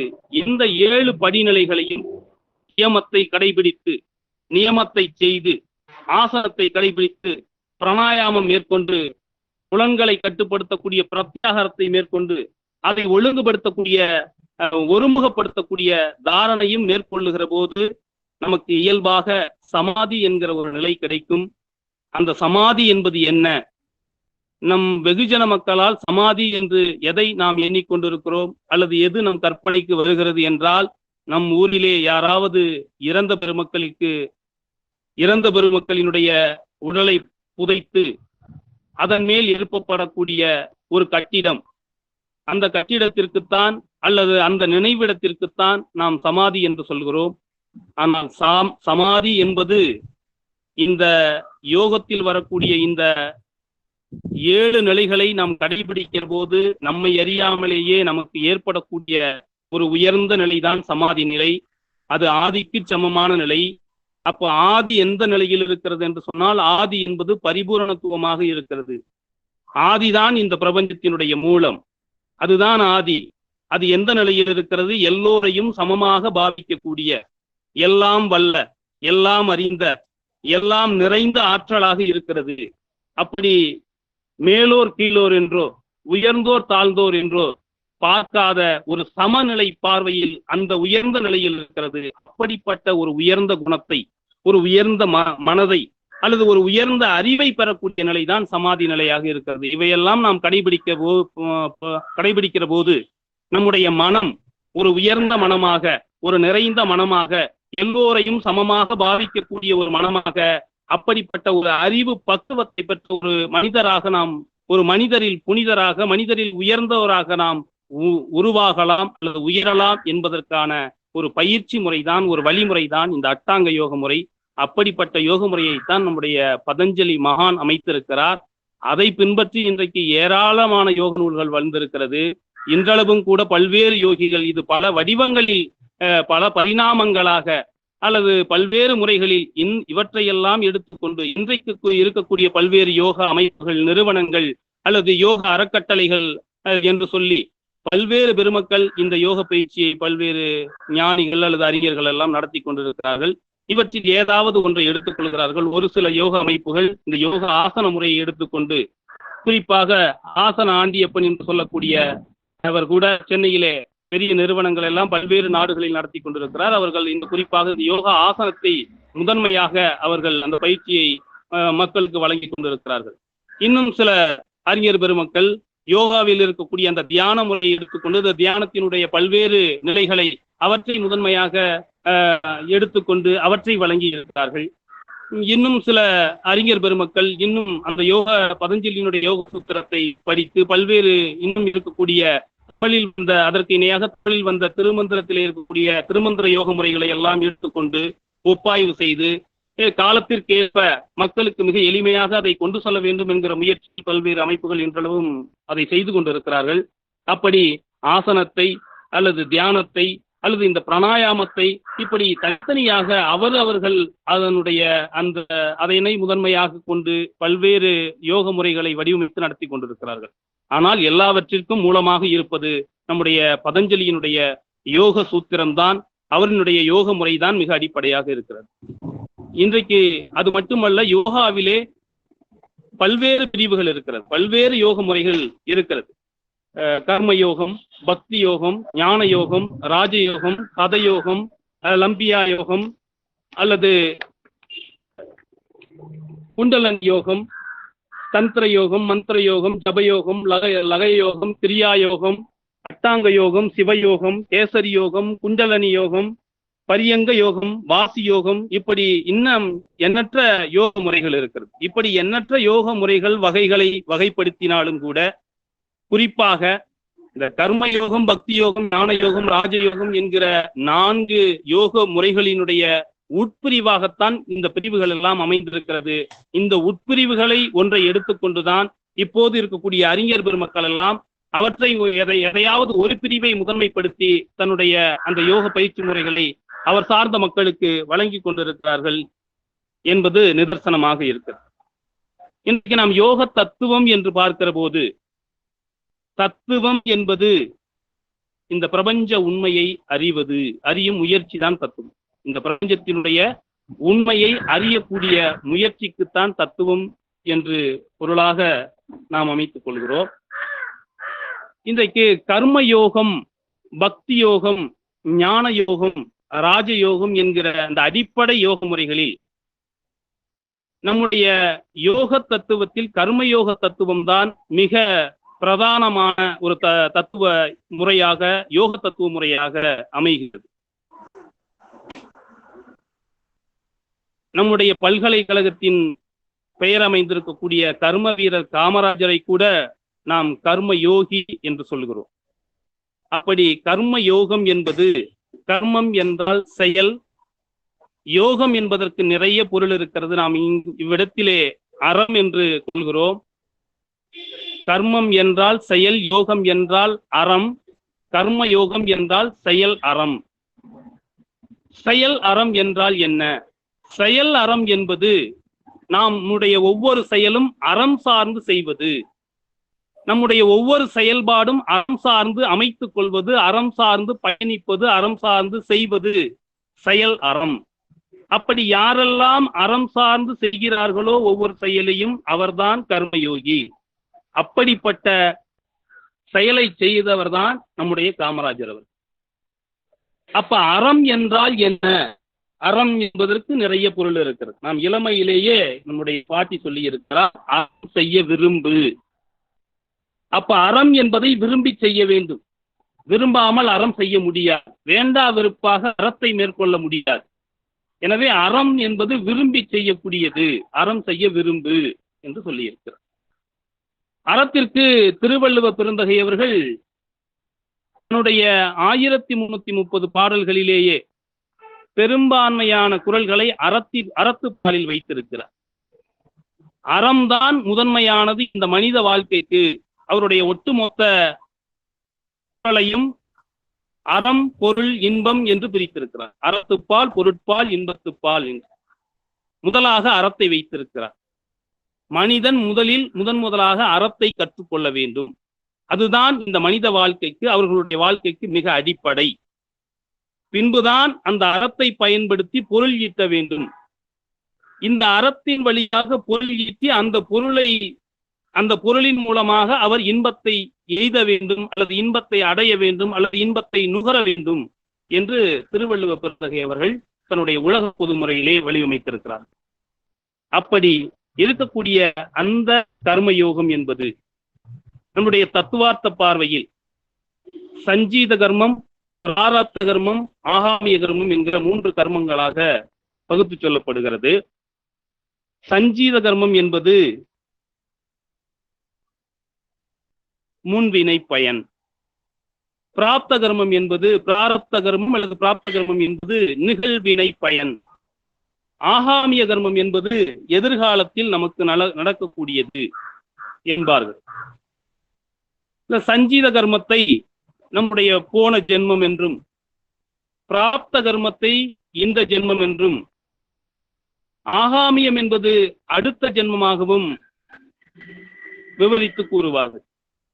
நாம் இயல்பாக புரிந்து கொள்ள வேண்டியது, சென்ற நூற்றாண்டில் வாழ்ந்த மகரிஷி அவர்கள், வேதாத்திரி அவர்கள் கூட இதை பற்றி சொல்லுகிற போது தன்னுடைய பாடலிலே, கருவமைப்பின் வழிவந்த வினைப்பதிவு சஞ்சீதமாம், உருவெடுத்த பின் கொண்ட வினைப்பதிவு பிராரப்தமாம், இருவகையும் கூடி எழும்புகும் வினையே ஆகாமியமாம், ஒரு வினையும் வீண் போகா உள்ளடங்கி பின் விளைவாகும் என்று அவருடைய பாடலிலே குறிப்பிடுகிறார். கருவ அமைப்பிலே வழிவந்த வினைப்பதிவுதான் சஞ்சீதமாகவும், உருவெடுத்த பின், இந்த உரு கொண்ட பின் நாம் செய்யக்கூடிய வினைகள் தான் பிராரப்தமாகவும், இந்த இரு வினையும் கூடி பின்பு எழக்கூடிய வினையே ஆகாமியமாம் ஒரு வினையும் வீண் போகாது, உள்ளடங்கி நமக்கு உள்ளடங்கி பின் விளைவாக நமக்கு வரும் என்பதைத்தான் அவர் அந்த பாடலில் வலியுறுத்துகிறார். அப்படி சஞ்சீத கர்மம் போன பிறவியில் நாம் செய்த வினைகளின் தொகுப்பு அல்லது நாம் முன்பு செய்த வினைகளின் தொகுப்பு. நாம் போன பிறவி, இந்த பிறவி, அடுத்த பிறவி என்று எடுத்துக்கொள்ளலாம். அல்லது நாம் முன்பு செய்த வினைகளின் தொகுப்பு, தற்போது செய்து கொண்டிருக்கும் வினைகளின் தொகுப்பு, அல்லது எதிர்காலத்தில் நமக்கு நடக்கக்கூடியது என்று எடுத்துக்கொள்ளலாம். மகரிஷி அவர்கள் நாம் புரிந்து கொள்வதற்காக இதை இவ்வாறு விளக்குவார்கள். வேதாத்திரி மகரிஷி அவர்கள் அவர் யோகாவுக்கு ஒரு பெயர் வச்சிருக்கிறார். யோகம் என்பதற்கு பதஞ்சலி மகான் சித்த விருத்தி நிரோத என்று சொல்லுகிறார். திருமூலர் சொல்லுகிறார், இயம நியமமே எண்ணில்லா ஆதனம், நயமுறு பிரணாயாமம் பிரத்யாகாரம் தாரணை தியானம் சமாதி என்று திருமூலர் கூறுவார். அது மட்டுமல்லாமல் அட்டாங்க யோகமும் ஆதாரமாறும் அவத்தை ஐந்தும் வித்தேறி போன வெளிதனிலே வியப்பொன்று கண்டேன் வட்டாகி வெண்மதி பால் உணர்வுண்டிருக்க மகிழ்ந்திருக்க எட்டாத பேரின்பம் எனை விழுங்கி இருக்கிறதே என்று யோகத்திலே ஏற்பட்ட பேரின்ப நிலையை ஞானிகள் விளக்குகிறார். பட்டினத்தார் சொல்லுகிறார், ஊனினை உருக்கி உள்ளொளி பெருக்கி ஓப்ப இலா ஆனந்தம் யோகம் என்பார்கள். இப்படி பல்வேறு ஞானிகர் பெருமக்கள் யோகத்தை பற்றி பல்வேறு விளக்கங்களை சொல்லி இருக்கிறார்கள். பாரதியார் சொல்லுகிறார், ஊருக்கு உழைத்திடல் யோகம் என்கிறார். நம்முடைய திருவள்ளுவ பெருந்தகை கூட தவம் செய்வார் தம் கருமம் செய்வார் மற்றல்லார் அவம் செய்வார் ஆசையிற்பட்டு என்று வள்ளுவ பேராசான் அவருடைய குரட்பாவிலே கூறுகிறார். நம்முடைய சித்தர் பெருமக்கள் நில்லென்று கூறி மனதை நிலைநிறுத்த வல்லாருக்கு கொல்லென்று வந்த யமன் குடியோடு போவானடி என்கிறார். நில்லென்று கூறி மனதை நிலைநிறுத்த வல்லாருக்கு கொல்லென்று வந்த யமன் குடியோடு போவானடி என்று சொல்கிறார்கள்.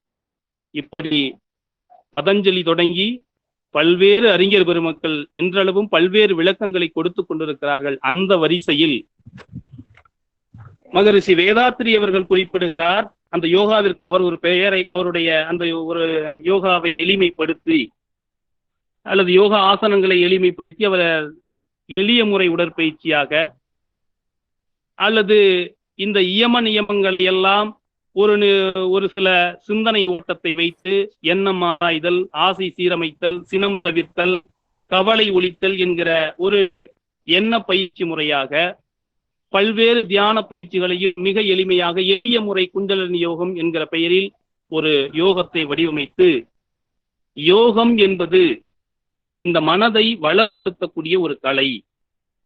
யோகம் என்பது உடலை ஒழுங்குபடுத்தக்கூடிய ஆசனங்கள், அதை எளிய முறை உடற்பயிற்சியாக, மனதை வளப்படுத்தக்கூடிய உயிரை உறையக்கூடிய உயிர் செறிவாக ஆகக்கூடிய ஒரு பயிற்சி முறையாக சித்தர்களினுடைய காயகல்ப பயிற்சி முறையை எளிய முறை காயகல்ப பயிற்சி முறையாக, மனதை வளப்படுத்தக்கூடிய கலைதான் யோக கலை, அதுதான் மனவளக்கலை என்று அவர் ஒரு புதிய பெயரை வைத்திருக்கிறார். மிக பொருத்தமாகவும் இருக்கிறது. எதற்காக இங்கே அதை சொல்லுகிறோம் என்று சொன்னால், அவர் மாணவர்களுக்கு அல்லது வெகுஜன மக்களுக்கு அல்லது பாமர மக்களுக்கு இந்த சஞ்சீத கர்மத்தை, பிராரத்த கர்மத்தை, ஆகாமகிய கர்மத்தை புரிய வைக்க வேண்டும் என்பதற்காக அவர் மிக ஒரு எளிமையாக அதை விளக்குகிறார்.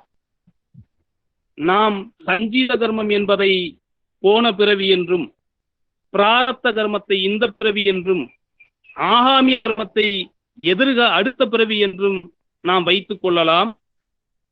அல்லது சஞ்சீத கர்மம் என்பது உங்களுடைய பெற்றோர், ஆகாமியம் பிராரத்த என்பது நீங்கள், ஆகாமியம் என்பது உங்களுடைய குழந்தைகள். இப்படி சஞ்சீத கர்மத்தை புரிந்து பாருங்கள், உங்களுக்கு புரியும் என்றும், அல்லது உங்களுடைய காலத்திலேயே நீங்கள் இதுவரை குறைந்தது ஒரு 25, உதாரணமாக ஒரு 25-30 வயது வரை இருக்கக்கூடிய உங்களுடைய செயல்பாடுகளை சஞ்சீதமாகவும், 30 வயதிலிருந்து ஒரு 60 வயது வரை இருக்கக்கூடிய அந்த காலகட்டத்தை பிராப்தமாகவும் அல்லது பிராரப்தமாகவும், அதற்கு பின்பு இருக்கக்கூடிய காலகட்டத்தை ஆகாமியமாகவும் நினைத்து புரிந்து பாருங்கள். உங்களுக்கு மிக எளிமையாக விளங்கும். நாம் முன்பு செய்த வினைகளினுடைய தொகுப்பு சஞ்சிதம், அதுதான் ஆகாமியத்தில் பிராப்தத்தில் நாம் இப்போது இருப்பதற்கு காரணமாக மூலமாக இருக்கிறது. நாம் ஏதோ ஒன்றை செய்திருக்கிறோம். போன பிறவி முன்ஜென்ம ஞாபகம் நமக்கு இல்லை. நம்முடைய சின்னத்திரை தொடர்களில் வேண்டுமானால் பல்வேறு சினிமாக்களில் நாம் பார்க்கலாம். தற்போது நமக்கு பழகியவர்களிடத்தில் இல்லை. அப்பொழுது சஞ்சித கிரமத்தை நாம் எவ்வாறு உணர்ந்து கொள்ள வேண்டும் என்று சொன்னால், போன பிறவியில் நாம் என்ன செய்தோம் என்பது தெரியவில்லை. பிராப்தத்தில் நாம் எவ்வாறு இருக்கிறோம், நம்முடைய செயல்பாடுகள் எப்படி இருக்கிறது, நம்முடைய சிந்தனை எப்படி இருக்கிறது, இதற்கு தக்கவாறான ஒன்றைத்தான் நாம் சஞ்சிதத்தில் செய்திருக்கிறோம். எனவே பிராப்தத்தில் நாம் எவ்வாறு இருக்க வேண்டும், பிராப்தம் என்பது நாம் இப்போது என்ன செய்கிறோமோ அதுதான் நமக்கு எதிர்காலத்தில் விளைய போகிறது, அதுதான் நமக்கு அடுத்த பிறவிக்கு விளைய போகிறது, அல்லது அதுதான் நமக்கு எதிர்காலத்தில் நமக்கு விளைய போகிறது, அல்லது அதுதான் நம்முடைய சந்ததிக்கு விளைய போகிறது என்று எண்ணி அதற்கு தக்கவாறான செயல்களை நாம் மேற்கொள்ள வேண்டும். அதுதான் பிராப்தம், அதுதான் பிராரப்தம், பிராரப்த யோகம் என்றும். ஆகாமியம் என்பது இந்த செயல்பாடுகளினுடைய தொடர்ச்சியாக, இந்த செயல்பாடுகளினுடைய விளைவாக நமக்கு எதிர்காலத்தில், நம்முடைய அடுத்த பிறவியில், அல்லது நம்முடைய எதிர்காலத்தில், அல்லது நம்முடைய சந்ததிக்கு வெளியே போகிறது என்று எண்ணி அதற்கு தக்கவாறு நாம் செயல்பட வேண்டும் என்று விளக்குவார்கள். இப்படி கர்மயோகத்தை நாம் விளக்கிக் கொண்டே போவோம். கர்மயோகத்தில் இன்னும் நிறைய இருக்கிறது. நம்முடைய வேத காலத்தில் தொடங்கி பல்வேறு இலக்கியங்கள், குறிப்பாக நம்முடைய இந்தியாவினுடைய இதிகாசமாக இருக்கக்கூடிய ராமாயண மகாபாரதத்தில் இருக்கக்கூடிய ஒவ்வொரு செயல்பாடுகளையும் எடுத்து பார்க்கிற போது அங்கெல்லாம் ஆங்காங்கே கர்மயோகம் சிந்தனைகள் நிறைய இருக்கிறது. குறிப்பாக நாம் பார்க்கிற போது நம்முடைய பகவத்கீதையிலே சொல்லப்படக்கூடிய கூற்று கர்மயோகத்தினுடைய ஒரு தலைப்பாகவே இருக்கிறது. கடமையை செய், பலனை எதிர்பார்க்காதே என்பது கர்மயோகம். கடமையை செய்துவிட்டு ஏன் பலனை எதிர்பார்க்க கூடாது, அப்படி எதிர்பார்க்காமல் நம்மால் இருக்க முடியுமா? இன்றைக்கெல்லாம் அவரவர்கள் சினிமா நட்சத்திரங்கள் எல்லாம் கடமையை செய், பலனை எதிர்பார் என்றெல்லாம் ஒரு விளம்பரத்திற்காக ஒரு தலைப்பை போட்டு ஒரு வித்தியாசமான பார்வை என்றெல்லாம் வடிவமைத்துக் கொள்கிறார்கள். ஆனால் கடமையை செய்கிறோம் நாம் ஒவ்வொருவருமே. இன்றைய கால அளவில் நம் நடைமுறையில் உண்மையாக நாம் ஒவ்வொன்றையும் செய்கிற போது ஏதாவது ஒன்றை எதிர்பார்க்கிறோம். குறிப்பாக மிக எளிமையாக சொல்ல வேண்டும் என்று சொன்னால், ₹1 கொடுத்து வாங்கக்கூடிய ஒரு மிட்டாய், ஒரு சாக்லேட், அது இனிக்க வேண்டும் என்கிற எதிர்பார்ப்பு நம்மிடம் இருக்கிறது. அப்படி ₹1 கொடுத்து வாங்கக்கூடிய சாக்லேட் இனிக்கவில்லை என்றால் நம் கடைக்காரரிடத்திலே சண்டை போடுகிறோம்.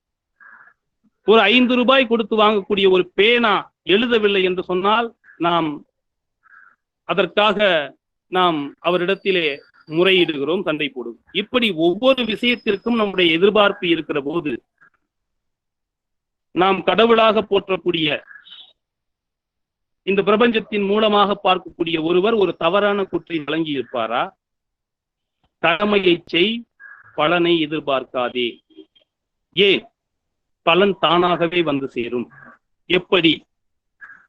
ஒவ்வொருவரும் கடமையை செய்கிற போது பலன் மீது பற்று வைத்துக் கொண்டு செய்தால் அந்த கடமையை சரிவர செய்து முடிக்க முடியாது. எனவே அந்த கடமையில் ஒரு குறை விழும், ஒரு குறைவு ஏற்படும். அப்படி குறைவு ஏற்பட்டால் அந்த கடமைக்காக கிடைக்கக்கூடிய பலன் குறைந்துவிடும். அதனால் நீ வருத்தப்படுவாய். அது அந்த கடமை முழுமை பெறாது.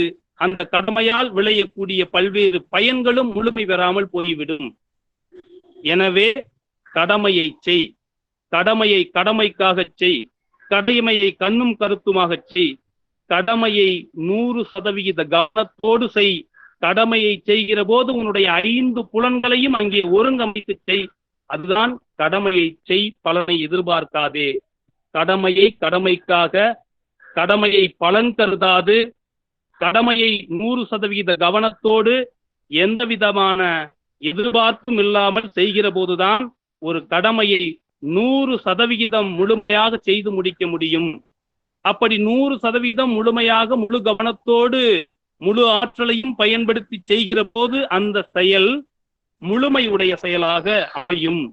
அந்த செயல் கண்டிப்பாக வெற்றியை கொடுக்கும். அந்த செயல் கண்டிப்பாக நமக்கு நல்ல பலனை கொடுக்கும். எனவே கடமையை செய், பலனை எதிர்பார்க்காதே, பலன் தானாகவே வந்து சேரும். இதுதான் கடமையை செய், பலனை எதிர்பார்க்க. அப்படி எந்த கடமை வேண்டுமானாலுமா நாம் எதை விளைவிக்கிறோமோ அதுதான் விளைய போகிறது. நியூட்டன் விதியெல்லாம் கூட இதோடு ஒப்பிட்டு மாணவர்களுக்கு புரிவதற்காக நாம் விளக்குவோம். நியூட்டன் சொல்வார், ஒவ்வொரு செயலுக்கும் சமமான எதிர்விளைவு உண்டு. அப்ப எல்லா செயல்களுக்குமே விளைவுகள் உண்டு. எந்த விளைவுகள் இல்லாத செயல்களே கிடையாது. அப்ப அந்த விளைவுகள் எதுவாக ஆகிறது? அது வெறும் விளைவாக இருக்கிறதா, விளைவு பயனாக மாறுகிறதா? நாம் பயனாக சுயநலமாக சிந்திக்கும் போது அது பயனாக, அது என்ன பயனாக இருக்குது? ஒரு தனி மனித பயனாக இருக்கிறதா அல்லது பொது பயனாக இருக்கிறதா? நாம் எப்படி அதை நாம் செய்கிறோம்? அப்பொழுது எதை விதைக்கிறோமோ அதுதான் நாம் அறுவடை செய்ய முடியும். நல்ல செயல்களை செய்கிற போது நல்ல விளைவுகளையும், எதிர்மறையான சிந்தனைகளையும் எதிர்மறையான செயல்களை நாம் செய்கிற போது அதற்கான துன்பமான பலன்களையும் நாம் அனுபவிக்கிறோம். எனவே ஒவ்வொன்றையும் செய்கிற போது நல்ல சிந்தனையோடு நல்ல செயல்களை நல்ல சிந்தனைகளை விதைக்கிற போது அதற்கு நல்ல பலனும், தீய செயல்களை எதிர்மறையான சிந்தனைகளை நாம் விதைக்கிற போது அதற்கேற்ற பலனை தான் நாம் பெறுகிறோம். எனவே நல்ல செயல்களை கடமையை கடமைக்காக 100% கவனத்தோடு செய்கிற போது அது நல்ல வெற்றியை நமக்கு வழங்குகிறது. அது நமக்கு மகிழ்ச்சியையும் இந்த சமுதாயத்திற்கு நல்ல நல்ல கருத்துக்களையும் நல்ல பலன்களையும் வழங்கும் என்பதாக இதை நாம் சுருக்கமாக நாம் அமைத்துக் கொள்கிறேன். காலத்தினுடைய அருமை கருதி அடுத்து இன்னும் கர்மயோகத்தை பற்றி நாம் விளக்க வேண்டும் என்று சொன்னால், கர்மயோகம் என்கிற தலைப்பிலேயே நாம் பல மணி நேரம் அல்ல பல நாட்கள் கூட உரையாற்றி கொண்டே இருக்கலாம். அது மாதிரியான ஒரு தலைப்பு தான் கர்மயோகம். இந்த கர்மயோக நெறியை முழுமையாக எளிமையாக இந்த உலக மக்களுக்கு நாம் அறிமுகம் செய்து விளக்கிவிட்டால், அதை எல்லோரும் புரிந்து கொண்டால் அல்லது தன்னுடைய வாழ்க்கையில் கடைபிடித்தார்கள் என்று சொன்னால், இந்த உலகத்திலே எந்த விதமான சிக்கல்களும் பிரச்சனைகளுக்குமே வேலை இல்லை. அது மாதிரியான ஒரு தியரி, அது மாதிரியான ஒரு அறிவு பொக்கிசம், அது மாதிரியான ஒரு அறிவு கோட்பாடு தான் கர்மயோகம் என்று சொல்லக்கூடிய ஒரு மிகப்பெரிய ஒரு தலைப்பு. அது ஒரு மிகப்பெரிய உயர்ந்த தத்துவம். அது எல்லா யோக முறைகளும் எல்லா தத்துவ சிந்தனையாளர்களுமே கர்மயோக நெறியை ஏற்றுக்கொள்வார்கள். நீங்க வேதத்தை ஏற்கக்கூடிய மறுக்கக்கூடிய பிரிவுகளும் கூட கர்மயோக நெறியை வெறுக்க முடியாது, கர்மயோக நெறியை ஒதுக்க முடியாது. இறை மறுப்பாளர்களும் கர்மயோக விதிகளை எவராலும் மறுக்க முடியாது. அப்படிப்பட்ட ஒரு உயர்ந்த தத்துவம் தான் கர்மயோகம் என்று சொல்லப்படக்கூடிய உயர் தத்துவம். அடுத்தது பக்தி யோகம். பக்தி என்பது இன்றைக்கு நாம் நடைமுறையில் எதை பக்தியாக அமைத்திருக்கிறோம் என்று சொன்னால், நாம் தினந்தோறும் கோயிலுக்கு போவது, பூஜை செய்வது, புனஸ்காரம் செய்வது, அர்ச்சனை செய்வது, அல்லது அதற்கான நம்முடைய உடைகளை மாற்றிக்கொள்வது, அதற்கான சின்னங்களை இட்டுக் கொள்வது, அதுவாக பக்தி இருக்கிறதா? அது நாம் தினந்தோறும் கோயிலுக்கு சென்று வழிபடுகிறோமே, இறைவனை வேண்டுகிறோமே, நம்முடைய கோரிக்கையை தினம் தினம் நாம் இறைவனிடத்தில் சொல்லிக் கொண்டே இருக்கிறோமே, நிறைய விண்ணப்பங்களை கொடுக்கிறோமே, அது பக்தியா? அல்லது ஒரே விண்ணப்பத்தை, ஒரு மாதிரியான விண்ணப்பத்தை, ஒரே பலனை எதிர்பார்த்து பல பேர் இறைவனிடத்திலே முறையிடுகிறார்களே, இறைவன் அதை எவ்வாறு நிறைவேற்றுவார்? உண்மையான பக்தி என்பது என்ன? அப்படி பக்தியை நாம் மேற்கொள்ளுகிறவர்கள் அனைவருமே இறைவனை நம்புகிறவர்கள். இறைவனிடத்திலே விண்ணப்பத்தை யாரெல்லாம் வைக்கிறார்களோ அல்லது இறைவனை வழிபடுகிறார்களோ அவர்கள் அனைவருமே இறைவன் ஒருவன் இருக்கிறார், அவர்தான் நம்மை படைத்தார், நம்மை மட்டுமல்ல இந்த உலகத்தை படைத்தார், இந்த உலகத்தில் இருக்கக்கூடிய எல்லா உயிர் பொருள்களையும் அவர்தான் படைத்தார், அவர்தான் இந்த உலகத்தை காக்கிறார், அவரிடம் நாம் முறையிடுவோம். அவருடைய ஆற்றலால் நமக்கு பல நன்மைகளை செய்வார் என்று நினைத்துத்தான் நாம் இறைவனை வணங்குகிறோம், வழிபடுகிறோம். அதனால்தான் அவரிடத்தில் கோரிக்கைகளை வைக்கிறோம். அப்ப நம்பக்கூடிய நாம் இறைவனை வேண்டுகிற போது, இறைவா என்னை நீ படைத்தாய், அம்மாயாக வைத்திருக்கிறாய், எனக்கு இந்த குறை இருக்கிறது, எனவே இதை நான் முழுமை பெற விரும்புகிறேன், நிறைவு பெற விரும்புகிறேன், அல்லது இது வேண்டும், எனவே இதை எனக்கு தரக்கூடிய ஆற்றல் உனக்கு இருக்கிறது, நீதான் என்னை படைத்தாய் என்று நாம் வேண்டுவதில்லை. எனக்கு இதை செய்தால் நான் உனக்கு மாலை சாத்துகிறேன். இறைவா எனக்கு வேலை கிடைத்தால் நான் உனக்கு ஆடு வெட்டுகிறேன், கோழி வெட்டுகிறேன், மாலை சாத்துகிறேன், பூஜைகள் செய்கிறேன், 101 தேங்காய் உடைக்கிறேன். இப்படி பல வேண்டுதல்களை நாம் அவருக்கு திரும்பச் செய்கிறேன் என்கிற ரீதியில் நாம் செய்கிறோம். அல்லது எனக்கு இது வேண்டுகிறேன், இதை நடந்தால் நான் இவ்வளவு காணிக்கை செலுத்துகிறேன், இது காணிக்கை என்கிறோம். இதுவெல்லாம் எப்படி ஒரு பக்தியாக இருக்க முடியும்?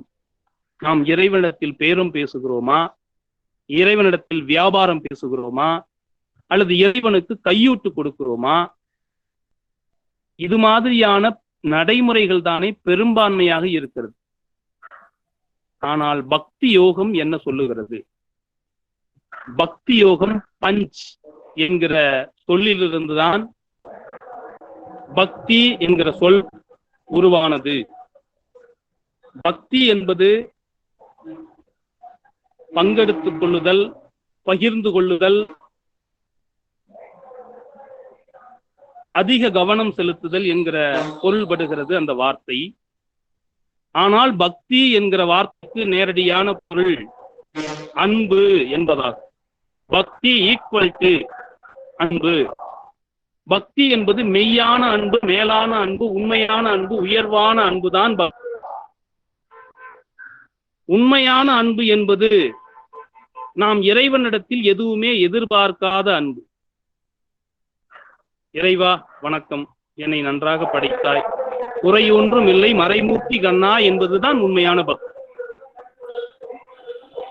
எல்லாம் உனக்கு தெரியும், எனக்கு எதுவெல்லாம் தேவை, எதுவெல்லாம் எப்போது தேவை என்பதை நீ அறிவாய். எனவே நீ என்னை எவ்வாறு வழி நடத்துகிறாயோ அவ்வாறே நான் வழி நடக்கிறேன். எனக்கு இன்பம் தரும்போது மகிழ்கிறேன், துன்பம் தரும்போது அது நீ கொடுத்த எனக்கு அனுபவமாக அறிகிறேன். அதிலிருந்து நான் ஒன்றை கற்றுக்கொள்கிறேன், அதிலிருந்து நான் திருந்துகிறேன், அதிலிருந்து நான் மாறுகிறேன், நான் வளர்கிறேன் என்பதாக நான் எடுத்துக்கொள்கிறேன் என்கிற சிந்தனை தான் பக்தி. மெய்யான அன்பு, மேலான அன்பு, உண்மையான அன்பு, உயர்வான அன்புதான் பக்தி. இல்ல இது மாதிரி நாம் அந்த பக்தியை நாம் கொண்டு செலுத்த முடியுமா, அல்லது நடைமுறைப்படுத்த முடியுமா, இல்லது அதற்கு ஏதாவது உதாரணம் இருக்கிறதா? அதை பார்த்து இவர் இப்படி உண்மையான பக்தியோடு வாழ்ந்திருக்கிறார், நாம் அப்படி வாழலாம் என்பதற்கு உதாரணங்கள் இருக்கிறதா என்று சொன்னால் எண்ணற்ற உதாரணங்கள் இருக்கிறது.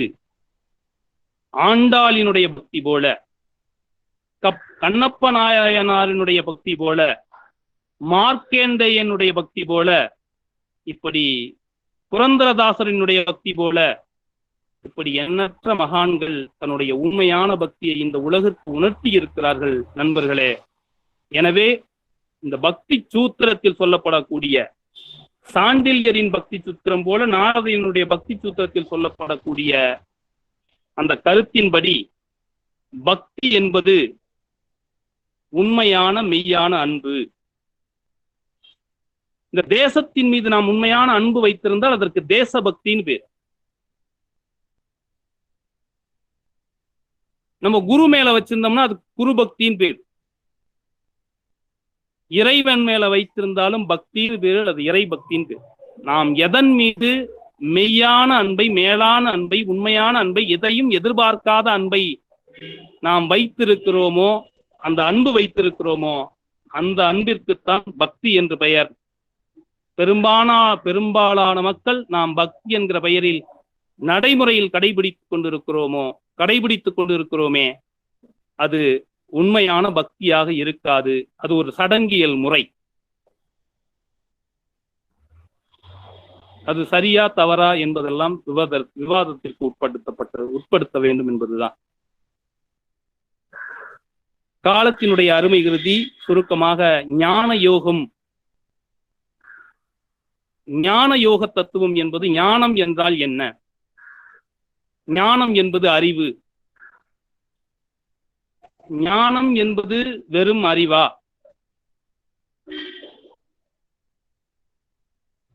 நமக்கு அறிவு இருக்கிறது, நமக்கு 6 அறிவு இருக்கிறது என்கிறோம்.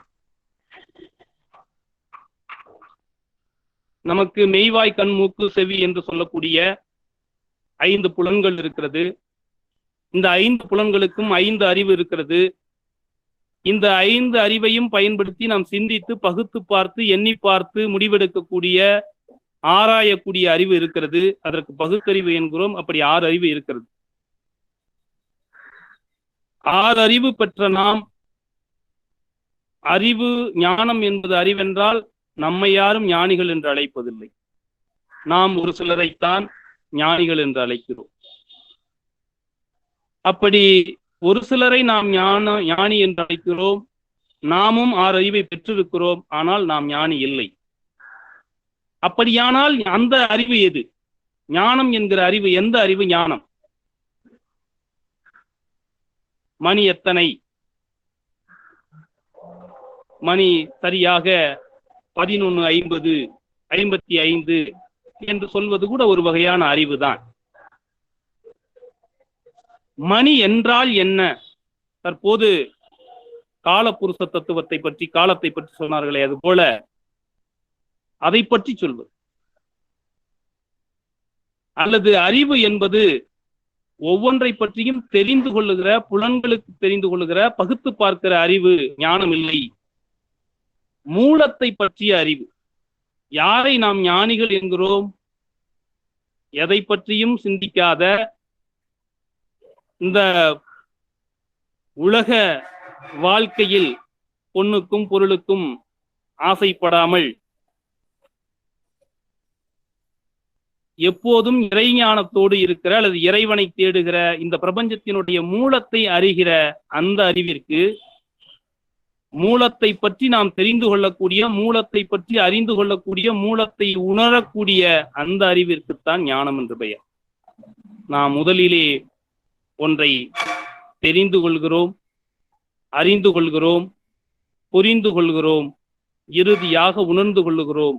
அப்படி எதையெல்லாம் உணர்ந்து கொண்டாலும் நாம் இந்த பிரபஞ்சத்தினுடைய மூலத்தை நாம் எப்போது உணர்ந்து கொள்கிறோமோ, அந்த உணரக்கூடிய நிலை இருக்கிறதோ, அதை நாம் உணரக்கூடிய நிலை, அதை நாம் தெரிந்து கொள்ளக்கூடிய நிலை, அதை பற்றியான அறிவுதான் ஞானமாக நாம் கொள்ளலாம். அப்படி ஞானம் என்பது சத்து, அசத்து, நித்தியம், தத்துவார்த்த நிலையில் சத்து, அசத், நித்தியம், அனித்தியம் இவற்றை பகுத்து பார்க்கக்கூடிய நிலை. அது ஞானம் அடைவதற்கான ஒரு வழிமுறை. சத்து என்பது உள்ளது. உள்ளது என்றால் அறிவுள்ளது அல்லது உயிர் உள்ளது. அசத் அறிவில்லாதது அல்லது உயிர் இல்லாதது. நித்தியம் என்றுமே நிலைத்திருக்கக்கூடியது, அனித்தியம் அழியக்கூடியது. இந்த 4ஐயும் பகுத்து பார்க்கக்கூடிய நிலைதான், இந்த 4ஐயும் பகுத்து பார்க்கக்கூடிய நிலை நமக்கு எப்போது ஏற்படும் என்று சொன்னால், நாம் எந்த நேரமும் ஆன்மா எது, ஆன்மா அல்லாதது எது என்கிற சிந்தனையில் தொடர்ச்சியாக இருக்கிற போது, நாம் ஒவ்வொரு பார்வையும், ஒவ்வொரு சிந்தனையும், ஒவ்வொரு கணமும் நாம் ஆன்மா எது, ஆன்மா அல்லாதது எது என்கிற எண்ண ஓட்டத்திலே இருக்கிற போதுதான் நாம் சத்து எது, அசத்து எது என்றும், நித்தியம் எது, அனித்தியம் என்று எதும் பகுத்து பார்க்கக்கூடிய ஒரு நிலை நமக்கு ஏற்படும். அப்படி பகுத்து பார்க்கக்கூடிய நிலை ஏற்படுகிற போது நாம் சத்தோடவும் நித்தியத்தோடவும் நெருக்கமாகவும், அசத்திலிருந்தும் அனித்தியத்திலிருந்தும் விலகிய நிலை நமக்கு ஒரு அந்த ஆன்ம நிலையில் அது மாதிரியான ஒரு நிலை ஏற்படும். அப்படி ஏற்படுகிற போது அதிலே உறுதியாக நாம் தொடர்ச்சியாக அதிலே இருக்க வேண்டும். அப்படி இருந்தால்தான் அதுக்கு வைராக்கியம் என்று பொருள். இது போன்ற முறைகளை எல்லாம் பின்பற்றி நாம் வருகிற போதுதான் நமக்கு ஒரு பக்குவம் கிடைக்கும். அதுதான் ஞான பரிபக்குவம். அந்த பரிபக்குவத்தை எய்தக்கூடியவர்கள்தான், அப்படி எய்தியவர்களைத்தான் நாம் ஞானிகள் என்கிறோம். எனவே எல்லா அறிவும் ஞானம் அல்ல, எல்லா அறிவும் சாதாரண அறிவு அல்லது புலனறிவு அல்லது புலனறிவுகளெல்லாம் ஒப்பிட்டு பார்க்கக்கூடிய பகுத்தறிவு என்று வேண்டுமானால் சொல்லலாம். ஆனால் ஞானம் என்பது அறிவினுடைய முழுமை, அறிவினுடைய மிகப்பெரிய தெளிவு, அறிவினுடைய உயர்வு, அதுதான் ஞானம். அந்த நிலையை நாம் எய்துவதற்கு ஆன்மா எது, ஆன்மா அல்லாதது எது என்கிற சிந்தனையில் நாம் தொடர்ச்சியாக நாம் சிந்தனையை செலுத்த வேண்டும், பயணிக்க வேண்டும். அப்படி பயணிக்கிற போது நமக்கு பல்வேறு படிமான நிலைகள் ஏற்படும். அப்படி பல்வேறு பரிணாமங்களையும் நாம் ஒவ்வொன்றாக தாண்டி போகிற போது நமக்கு அது ஏற்படக்கூடிய நிலை, அந்த ஞான பரிபக்குவம் நமக்கு அப்போதுதான் விவேகம், வைராக்கியம், சட்சம்பதி என்கிற அந்த நிலைகள் எல்லாம் கிடைக்கும். சட்சம்பதி என்பது சமம், தமம், உபரதி, திதிஷா, சிரத்தை, சமாதானம் என்கிற அந்த நிலைகள்.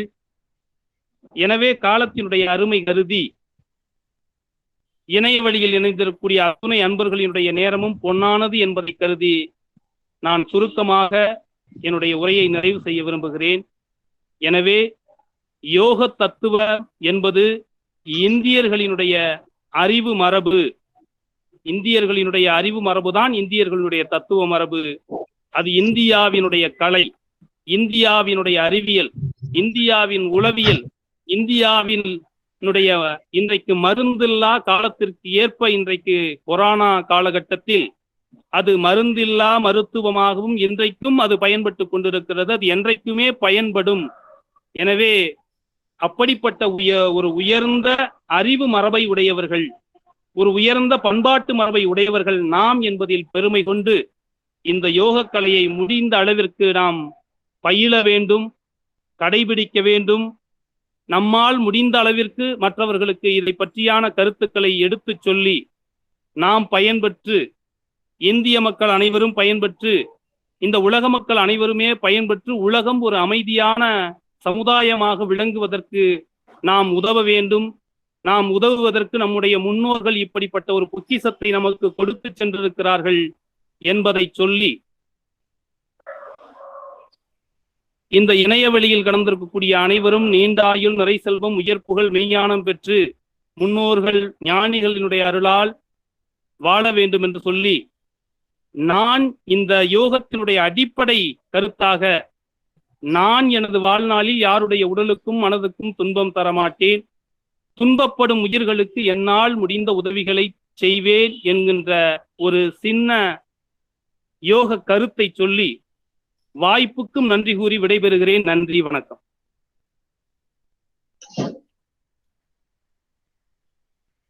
நல்ல தமிழ் கேட்டோம். சிறப்பான சொற்பொழிவுக்கு நன்றி ஐயா. சித்தாந்த துறையின் சார்பாக எனது நன்றியினை தெரிவித்துக் கொள்கிறேன். நன்றி, வணக்கம்.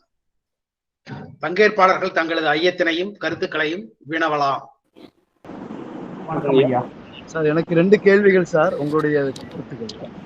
முதல் கேள்வி, அதாவது பதஞ்சலி யோகாவுக்கும் ஸ்ரீ அரவிந்தருடைய யோகாவுக்கும் என்ன வித்தியாசம்ன்றதை கொஞ்சம் சொன்னா நல்லா இருக்கு சார். 1. 2வது கேள்வி, இன்றைக்கு யோகத்தினுடைய நிலைப்பாடு என்ன? இன்னைக்கு மருத்துவ குறிப்பாக சொல்லப்படுகிறதை தவிர மனவள கலையாக சொல்லப்பட்டதாக இன்னைக்கு பார்க்க முடியல. நீங்க கூட கடைசியா சொல்லி முடிக்கும் போது கொரோனாவை பத்தி பேசுனீங்க. ஆனா ஆரம்ப காலத்துல இருந்த யோகாவுக்கும் இன்னைக்கு யோகத்தினுடைய நிலைப்பாடு மருத்துவ குறிப்பாக இன்னைக்கு சுகர் பேஷண்ட்டுக்கு நீங்க யோகா பண்ணுங்க அப்படின்னு சொல்ற அளவுக்கு வந்துருச்சு. இதுதான் அதனுடைய நிலைப்பாடா, இல்ல வேற எதுவும் இருக்குமா, அல்லது தாண்டி போகுமா? அப்ப அரவிந்தருக்கும் பதஞ்சலி பேசுகிற அந்த யோகாவுக்கும் என்ன நிலை, அதை கொஞ்சம் சொன்னா நல்லா இருக்கும். ஐயா அவர்களுக்கு பணிவான வணக்கம். அரவிந்தரனுடைய யோக முறை என்பது இன்டெக்ரல் யோகா என்று சொல்லக்கூடிய அந்த ஒருங்கிணைந்த யோக முறை. பதஞ்சலியினுடைய யோக முறை என்பது அட்டாங்க யோக முறை. பதஞ்சலியினுடைய யோக முறையை அடியொற்றித்தான் அரவிந்தர் அவர் ஒரு மகான். அவர் அதை அடிப்படையாக வைத்துக் கொண்டு அவர் சிந்தித்து ஒரு புதிய ஒரு வடிவத்தை வடிவமைத்திருக்கிறார். அது ஒரு நீண்ட ஒரு ஒப்பீட்டு ஆய்வாக அது பார்க்க வேண்டிய செய்தி. மிகச் சுருக்கமாக சொல்ல வேண்டும் என்றால், இதை அடிப்படையாக வைத்துக் கொண்டுதான் அவருடைய சிந்தனைக்கு ஏற்ப ஒரு யோகத்திலே ஒரு வடிவத்தை அமைத்திருக்கிறார். அவருடைய யோக முறைக்கு ஒருங்கிணைந்த யோகம், இன்டெக்ரல் யோகா என்று சொல்லப்படுகிறது. அடுத்து யோகம் என்பது இன்றளவில் மருத்துவமாக செயல்படுகிறது. அல்லது சுகருக்கு, அல்லது நீரிழிவு நோய்க்கு, அல்லது இரத்த அழுத்தத்திற்கு, பல்வேறு நோய்களுக்கு யோகா இன்றைக்கு மருத்துவமாக அல்லது மருந்தில்லா மருத்துவமாக செயல்பட்டு கொண்டிருக்கிறது அல்லது சொல்கிறார்கள் என்று சொன்னால், பதஞ்சலியினுடைய யோக முறையிலோ அல்லது மற்ற ஞானிகளினுடைய யோக முறையிலோ இதற்காகத்தான் இந்த பயிற்சி முறை என்று அவர்கள் அன்றைக்கு மருத்துவமாக அதை எழுதி வைக்கவில்லை. ஆனால் அதை காலத்திற்கு ஏற்ப எடுத்து நாம் பயன்படுத்துகிறோம். அதில் தவறும் இல்லை. அது அவ்வாறு பயன்பட்டு கொண்டிருக்கிறது என்பது உண்மைதான். இதுக்கான நிரூபணங்கள் எல்லாம் இப்போது நம்முடைய ஞானிகள் அன்றைக்கு ஞான நிலையில் ஒன்றை சொல்லி இருக்கிறார்கள். அன்னைக்கு நம்முடைய இந்திய அறிவு வானசாஸ்திர அறிவு மரபிலேயே செவ்வாய் கிரகம் இப்படியாகத்தான் அமைந்திருக்கிறது. நம்முடைய ஞானிகள் யாரும் செவ்வாய் கிரகத்துக்கு போகல. ஆனால் செவ்வாய் கிரகம் ஒரு செம்மையான வடிவமாக இருக்கிறது, செம்மையான நிறத்தில் இருக்கிறது, அது உமிழக்கூடிய அந்த ஆற்றல் அந்த நிறத்தில் இருக்கிறது என்று நம்முடைய ஞான நிலையிலே நம்முடைய ஞானிகள் சொல்லி இருக்கிறார்கள். அந்த நவகிரக அந்த தத்துவத்திலும் கூட ஒவ்வொரு கிரகமும் எந்த மாதிரியான ஒரு வடிவத்தில் இருக்கிறது அல்லது எந்த நிறத்தில் அது அமைந்திருக்கிறது என்று அவருடைய ஞான திருஷ்டியால் அது ஞான நிலையிலே சொல்லி இருக்கிறார்கள். இன்றைக்கு அதை எடுத்து அறிவியல் உலகம் ஆய்கிறது. அப்படி ஆய்கிற போது செவ்வாய் கிரகம் அன்றைக்கு அவர்கள் என்ன சொன்னார்களோ அந்த நிலையில் தான் அது அமைந்திருக்கிறது. அதுபோல யோகாவிலும் நம்முடைய ஞானிகள் நம்முடைய உடலிலே பல்வேறு சக்கரங்கள் இருப்பதாக வலியுறுத்தி இருக்கிறார்கள். மூலாதாரம், சுவாதிஷ்டானம், மணிப்பூரகம், அநாகதம், விசுக்தி, ஆகினை, துரியம், இதற்கு மேலே அடுத்த நிலைக்கு சொல்ல வேண்டும் என்று சொன்னால் துரியாதீதம் என்று பல்வேறு இப்படி சக்கரங்கள், மூலாதாரம், சுவாதிஷ்டானம், மணிப்பூரகம், அநாகதம், விசுக்தி, ஆகினை, துரியம் என்று 7 சக்கரத்தை நம்ம உடம்புல சொல்லியிருக்காங்க. மருத்துவ அறிவியல்ல இப்படி ஞானிகள்லாம் இந்திய ஞானிகள் சொல்லியிருக்காங்களேன்னு சொல்லி அறுவை சிகிச்சை செஞ்சு பார்த்தா அந்த இடத்துல எல்லாம் மூலாதார சக்கரம் இருக்கிறதா, சுவாதிஷ்டானம் என்று சொல்ல எந்தெந்த இடத்துல இருக்குதுன்னு நம்ம ஞானிகள் சொல்லியிருக்காங்க. மூலாதாரம் என்பது எது, அது எந்த இடத்தில் நம்முடைய உடலிலே இருக்கிறது, சுவாதிஷ்டானம் என்பது எது, அது நம்முடைய உடம்பிலே எந்த இடத்தில் எவ்வாறு இருக்கிறது, 4 இலை தாமரையாக இருக்கிறதா, 6 இதழ் தாமரையாக இருக்கிறதா, அல்லது 1000 இதழ்களை உடைய தாமரை போல நம்முடைய துரியம் இருக்கிறது என்றெல்லாம் சொல்லி இருக்கிறார்கள். அப்படி மருத்துவ அறிவியல் இந்த யோகாவினுடைய செய்தியை எடுத்துக்கொண்டு அதை ஆய்கிற போது அங்கே ஞானிகள் சொன்ன சக்கர வடிவில் எதுவும் இல்லை. ஆனால் அவர்கள் சொன்ன இடத்திலெல்லாம் ஒவ்வொரு இடத்திலும் சுரபிகள் இருக்கிறது. மூலாதாரத்திலே சுரபிகள் இருக்கிறது. மூலாதாரம் என்று சொல்ல ஞானிகள் சொன்ன இடத்திலே நம்முடைய விந்தணு சுரபி இருக்கிறது, செக்சுவல் சுரபி இருக்கிறது. சுவாதிஷ்டானம் என்று சொன்ன இடத்திலே செரிமான மண்டலத்திற்கான சுரபி இருக்கிறது. அப்படி ஒவ்வொரு இடத்திலும் விசுக்தி என்ற இடத்திலே, அநாகதம் என்ற இடத்திலே சுரபி இருக்கிறது. விசுக்தி என்ற இடத்திலே தைராய்டு சுரபி இருக்கிறது. ஆகினை சக்கரம் என்று சொன்ன இடத்திலே பிட்யூட்டரி கிளாண்ட் என்று சொல்லுகிறார்கள், அந்த சுரபி இருக்கிறது. துரியம் என்ற இடத்திலே பீனியல் கிளாண்ட் என்று சொல்லக்கூடிய அறிவியல் உலகம் சொல்லக்கூடிய சுரபி இருக்கிறது. 1000 இதழ் தாமரை என்று நம்முடைய ஞானிகள் சொன்னதைத்தான் இன்றைக்கு 1000 அறைகளை உடைய நம்முடைய மூளையாக இருக்கிறது என்று நாம் ஒரு ஒப்பிட்டு பார்க்க வேண்டியதாக இருக்கிறது. அப்படி இன்றைக்கு யோகாவில் இருக்கக்கூடிய ஒவ்வொரு பயிற்சி முறைகளையும் நாம் பின்பற்றுகிற போது உடலில் எது மாதிரியான மாற்றங்கள் ஏற்படுகிறது, உடலுக்கு உள்ளே இருக்கக்கூடிய உடல் உள்ளுறுப்புகள் எவ்வாறு செயல்படுகிறது, அல்லது சுரபிகள் எவ்வாறு செயல்படுகிறது, நம்முடைய இதயம் எவ்வாறு செயல்படுகிறது, நம்முடைய நுரையீரல் எவ்வாறு இயல்பாக இருப்பவருக்கும் மூச்சு பயிற்சி செய்தவருக்கும் நுரையீரலுடைய தன்மை, அதனுடைய மாற்றம், அதனுடைய செயல்பாடு எப்படியாக அது மாறுகிறது என்பதை எல்லாம் நம் நாட்டிலும் சரி அல்லது குறிப்பாக வெளிநாடு அமெரிக்கா போன்ற வெளிநாடுகளிலும் சரி நம்முடைய அறிவை எடுத்துக்கொண்டுதான் அவர்கள் ஆய்கிறார்கள். அந்த ஆய்விலே பல உண்மைகளை நிறுவியும் இருக்கிறார்கள். எனவே யோகம் என்பது இன்றைக்கு காலத்தால் அது மருத்துவமாக பார்க்கப்படுகிறது, யோகம் என்பது உளவியலாக பார்க்கப்படுகிறது. யோகம் நம்முடைய இந்தியாவினுடைய அறிவு மரபு, அது ஒரு தத்துவமாக இருந்தாலும் இன்றைக்கு தத்துவத்தை ஆல் சயின்சஸ் ஆஃப் சயின்சஸ் என்று சொல்லுவார்கள். எல்லா அறிவினுடைய எல்லா பாடங்களினுடைய ராஜாவாக, எல்லா அறிவியல்களின் ராணியாக, கலைகளின் ராஜாவாக தத்துவம் அன்றிலிருந்து அறிஞர் பெருமக்களால் போற்றப்பட்டு பாராட்டப்பட்டு வருகிறது. அந்த அடிப்படையில் நம்முடைய யோக தத்துவம் என்பது இன்றைக்கு யோகம் மருத்துவமாக, மருத்துவ உலகமே இன்றைக்கு நம்முடைய உடம்பை பற்றி, நம்முடைய உயிரை பற்றி எல்லாம் ஓரளவுக்குத்தான் ஆய்வுகள் வெளிவந்திருக்கிறது. இன்னும் நம்முடைய நாடிகளை பற்றி எல்லாம் முழுமையான ஆய்வுகள் வரவில்லை. அந்த நாடிகளை பற்றி எல்லாம் நம்முடைய ஞானிகள் சொல்லி இருக்கிறார்கள்.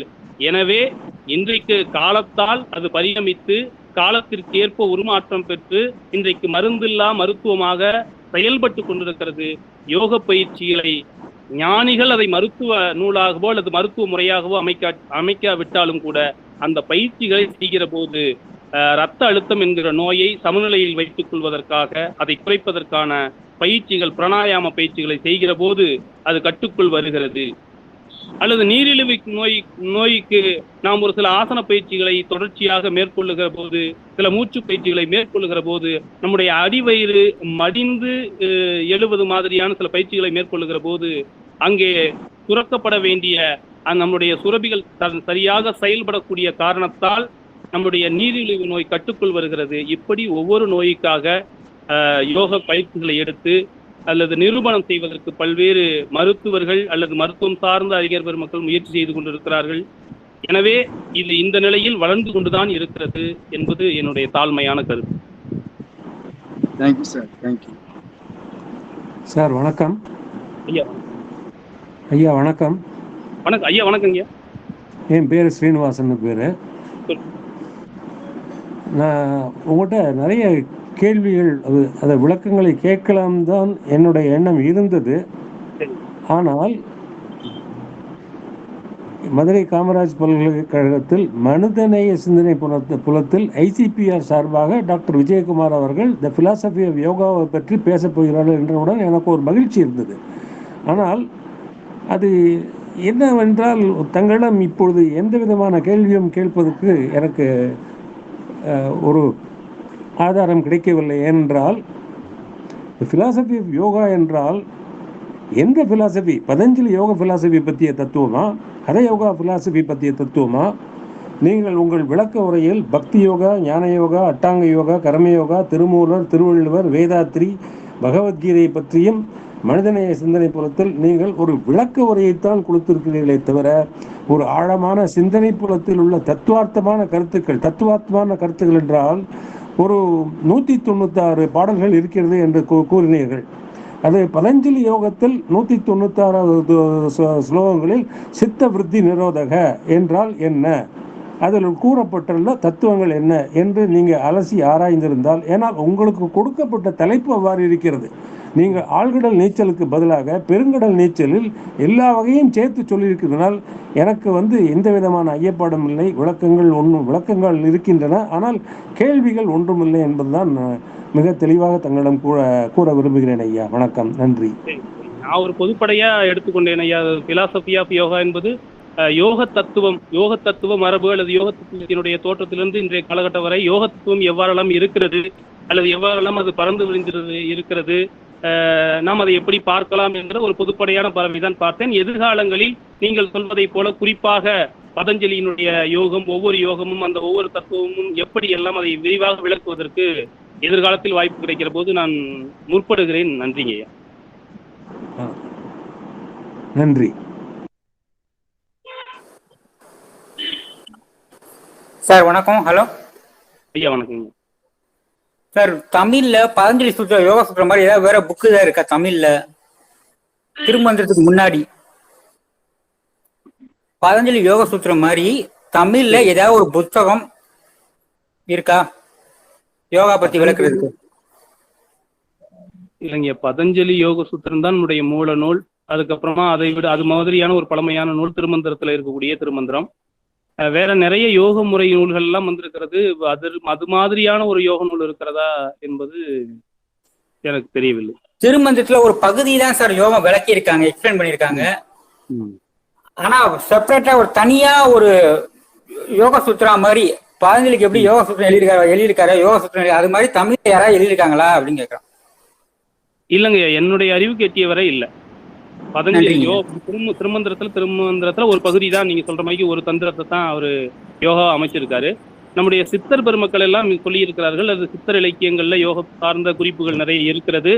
ஆனால் அதை தனிப்பட்ட ஒரு தொகுதியாக ஒரு யோக நூல் மாதிரி பதஞ்சலியினுடைய யோக சூத்திரத்திற்கு இணையாக எதையுமே சொல்ல முடியாது. அது மாதிரியான ஒரு நூல் எனக்கு தெரிந்த அளவுக்கு இல்லை. நன்றிங்க.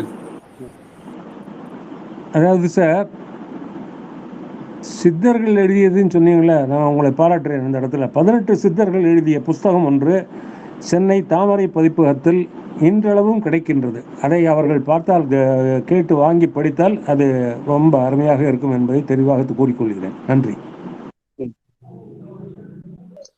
கேளுங்க ஐயா. பத்ரி ஐயா. சார், முதலில் உங்கள் தமிழுக்கு தலை வணக்கம். உங்கள் சொற்பொழிவுக்கு அருமையான, மிகவும் முன்னாடி கூறியவர்கள் போல் எங்க ஆரம்பிச்சீங்கன்னா, எப்படி வாழ்ந்தால் பொய் கூறாமல் இருக்க முடியும், எப்படி வாழ்ந்தால் திருடாமல் இருக்க முடியும், எப்படி வாழ்ந்தால் நியமங்கள் யமங்கள் அதெல்லாம் கடைபிடிக்க முடியும் அப்படின்னு ஆரம்பிச்சீங்க. அதுக்கப்புறம் சொன்ன மாதிரி ஆசனாஸ் அது எவ்வாறு இன்னைக்கு இருக்கிறது, ஆசனங்கள் எப்படி என்ன கண்ணோட்டத்தில் இருந்து வெவ்வேறு விதமான ஆசனங்கள், படுத்துக்கொண்டு செய்யும் ஆசனம், உட்காந்து கொண்டு செய்யும் ஆசனம், இது மாதிரி விளக்கினீர்கள். ஒரு டோட்டலி காம்ப்ரிஹென்சிவ் ஒரு புதிய கண்ணோட்டத்துல யோகாவை அலசி ஆராய்ந்திருக்கிறீர்கள் ஐயா. வாழ்த்துவதற்கு தான் நான் வந்தேனே தவிர வேற கேள்வியோ வினாக்களுக்கோ இல்லை. ஒரு புதிய கண்ணோட்டமும் புதிய பார்வையும் எனக்கு பிறந்திருக்கிறது தங்களின் உரையை கேட்ட பிறகு. கடமையை செய் பலனை எதிர்பார்க்காதே என்ற ஒரு அருமையான பகவத்கீதை எடுத்துட்டு அதுக்கு ஒரு புது விதமான அணுகுமுறை, ஹெர்மெனூட்டிக்கல் அப்ரோச்னு சொல்லுவாங்க. நீங்க சொன்னீங்க, அதை சொல்லிட்டு அது எப்படி கடைபிடிக்க முடியும், இதெல்லாம் கேள்வியும் நீங்களே கேட்டு பதிலும் நீங்களே சொன்னீர்கள். அதே மாதிரி அந்த யோகத்துக்கு ஞான யோகம், பக்தி யோகம், கர்ம யோகத்துக்கு சொல்லிட்டு பக்தி யோகத்துக்கு உதாரணங்கள் கொடுத்தீர்கள். ஆண்டாள், பிரகலாதன் அல்லது நம்மளுடைய கண்ணப்ப நாயனார் ஆகியோர்கள். இந்த மாதிரி எந்த ஆஸ்பெக்டுமே டச் பண்ணாம அதே மாதிரி சொல்றாங்க, முன்னாடி கூறியவர் போல் வேதாத்ரி மகரிஷியுடைய யோகம் அனைத்து யோகத்தையும் உள்ளடங்கி ஒரு சுருக்கமாக கொடுக்கப்பட்ட நேரத்துல நீங்க ஒரு புதிய என்னுடைய பார்வையை அகர்ந்த பார்வையாக மாற்றிவிட்டீர்கள். குறுகலாக இருந்த என்னுடைய யோகாவின் பார்வை இப்போது அகர்ந்துவிட்டது. மிக மிக மிக மிக நன்றி. ரவிக்குமார் சாருக்கு தான் மிகவும் என் நன்றியை தெரிவித்துக் கொள்கிறேன். மிக்க நன்றி விஜயகுமார் ஐயா அவர்களே. நன்றிங்க. நன்றிங்க. இவ்வளவு அழகான எளிய தமிழ் முறை நடைமுறை கேட்பதற்கே கொடுத்து வச்சிருக்கணும். நன்றி. நன்றிங்க. நன்றிங்க. Now the concluding session is going to start. Vote of thanks. Good afternoon, everybody. I feel honor bound to thank the Indian Philosophical Research for providing financial aid to conduct this national webinar, and the authority of Madurai Kamaraj University for providing such a grand opportunity to exchange our ideas and thoughts on Indian Philosophers Day.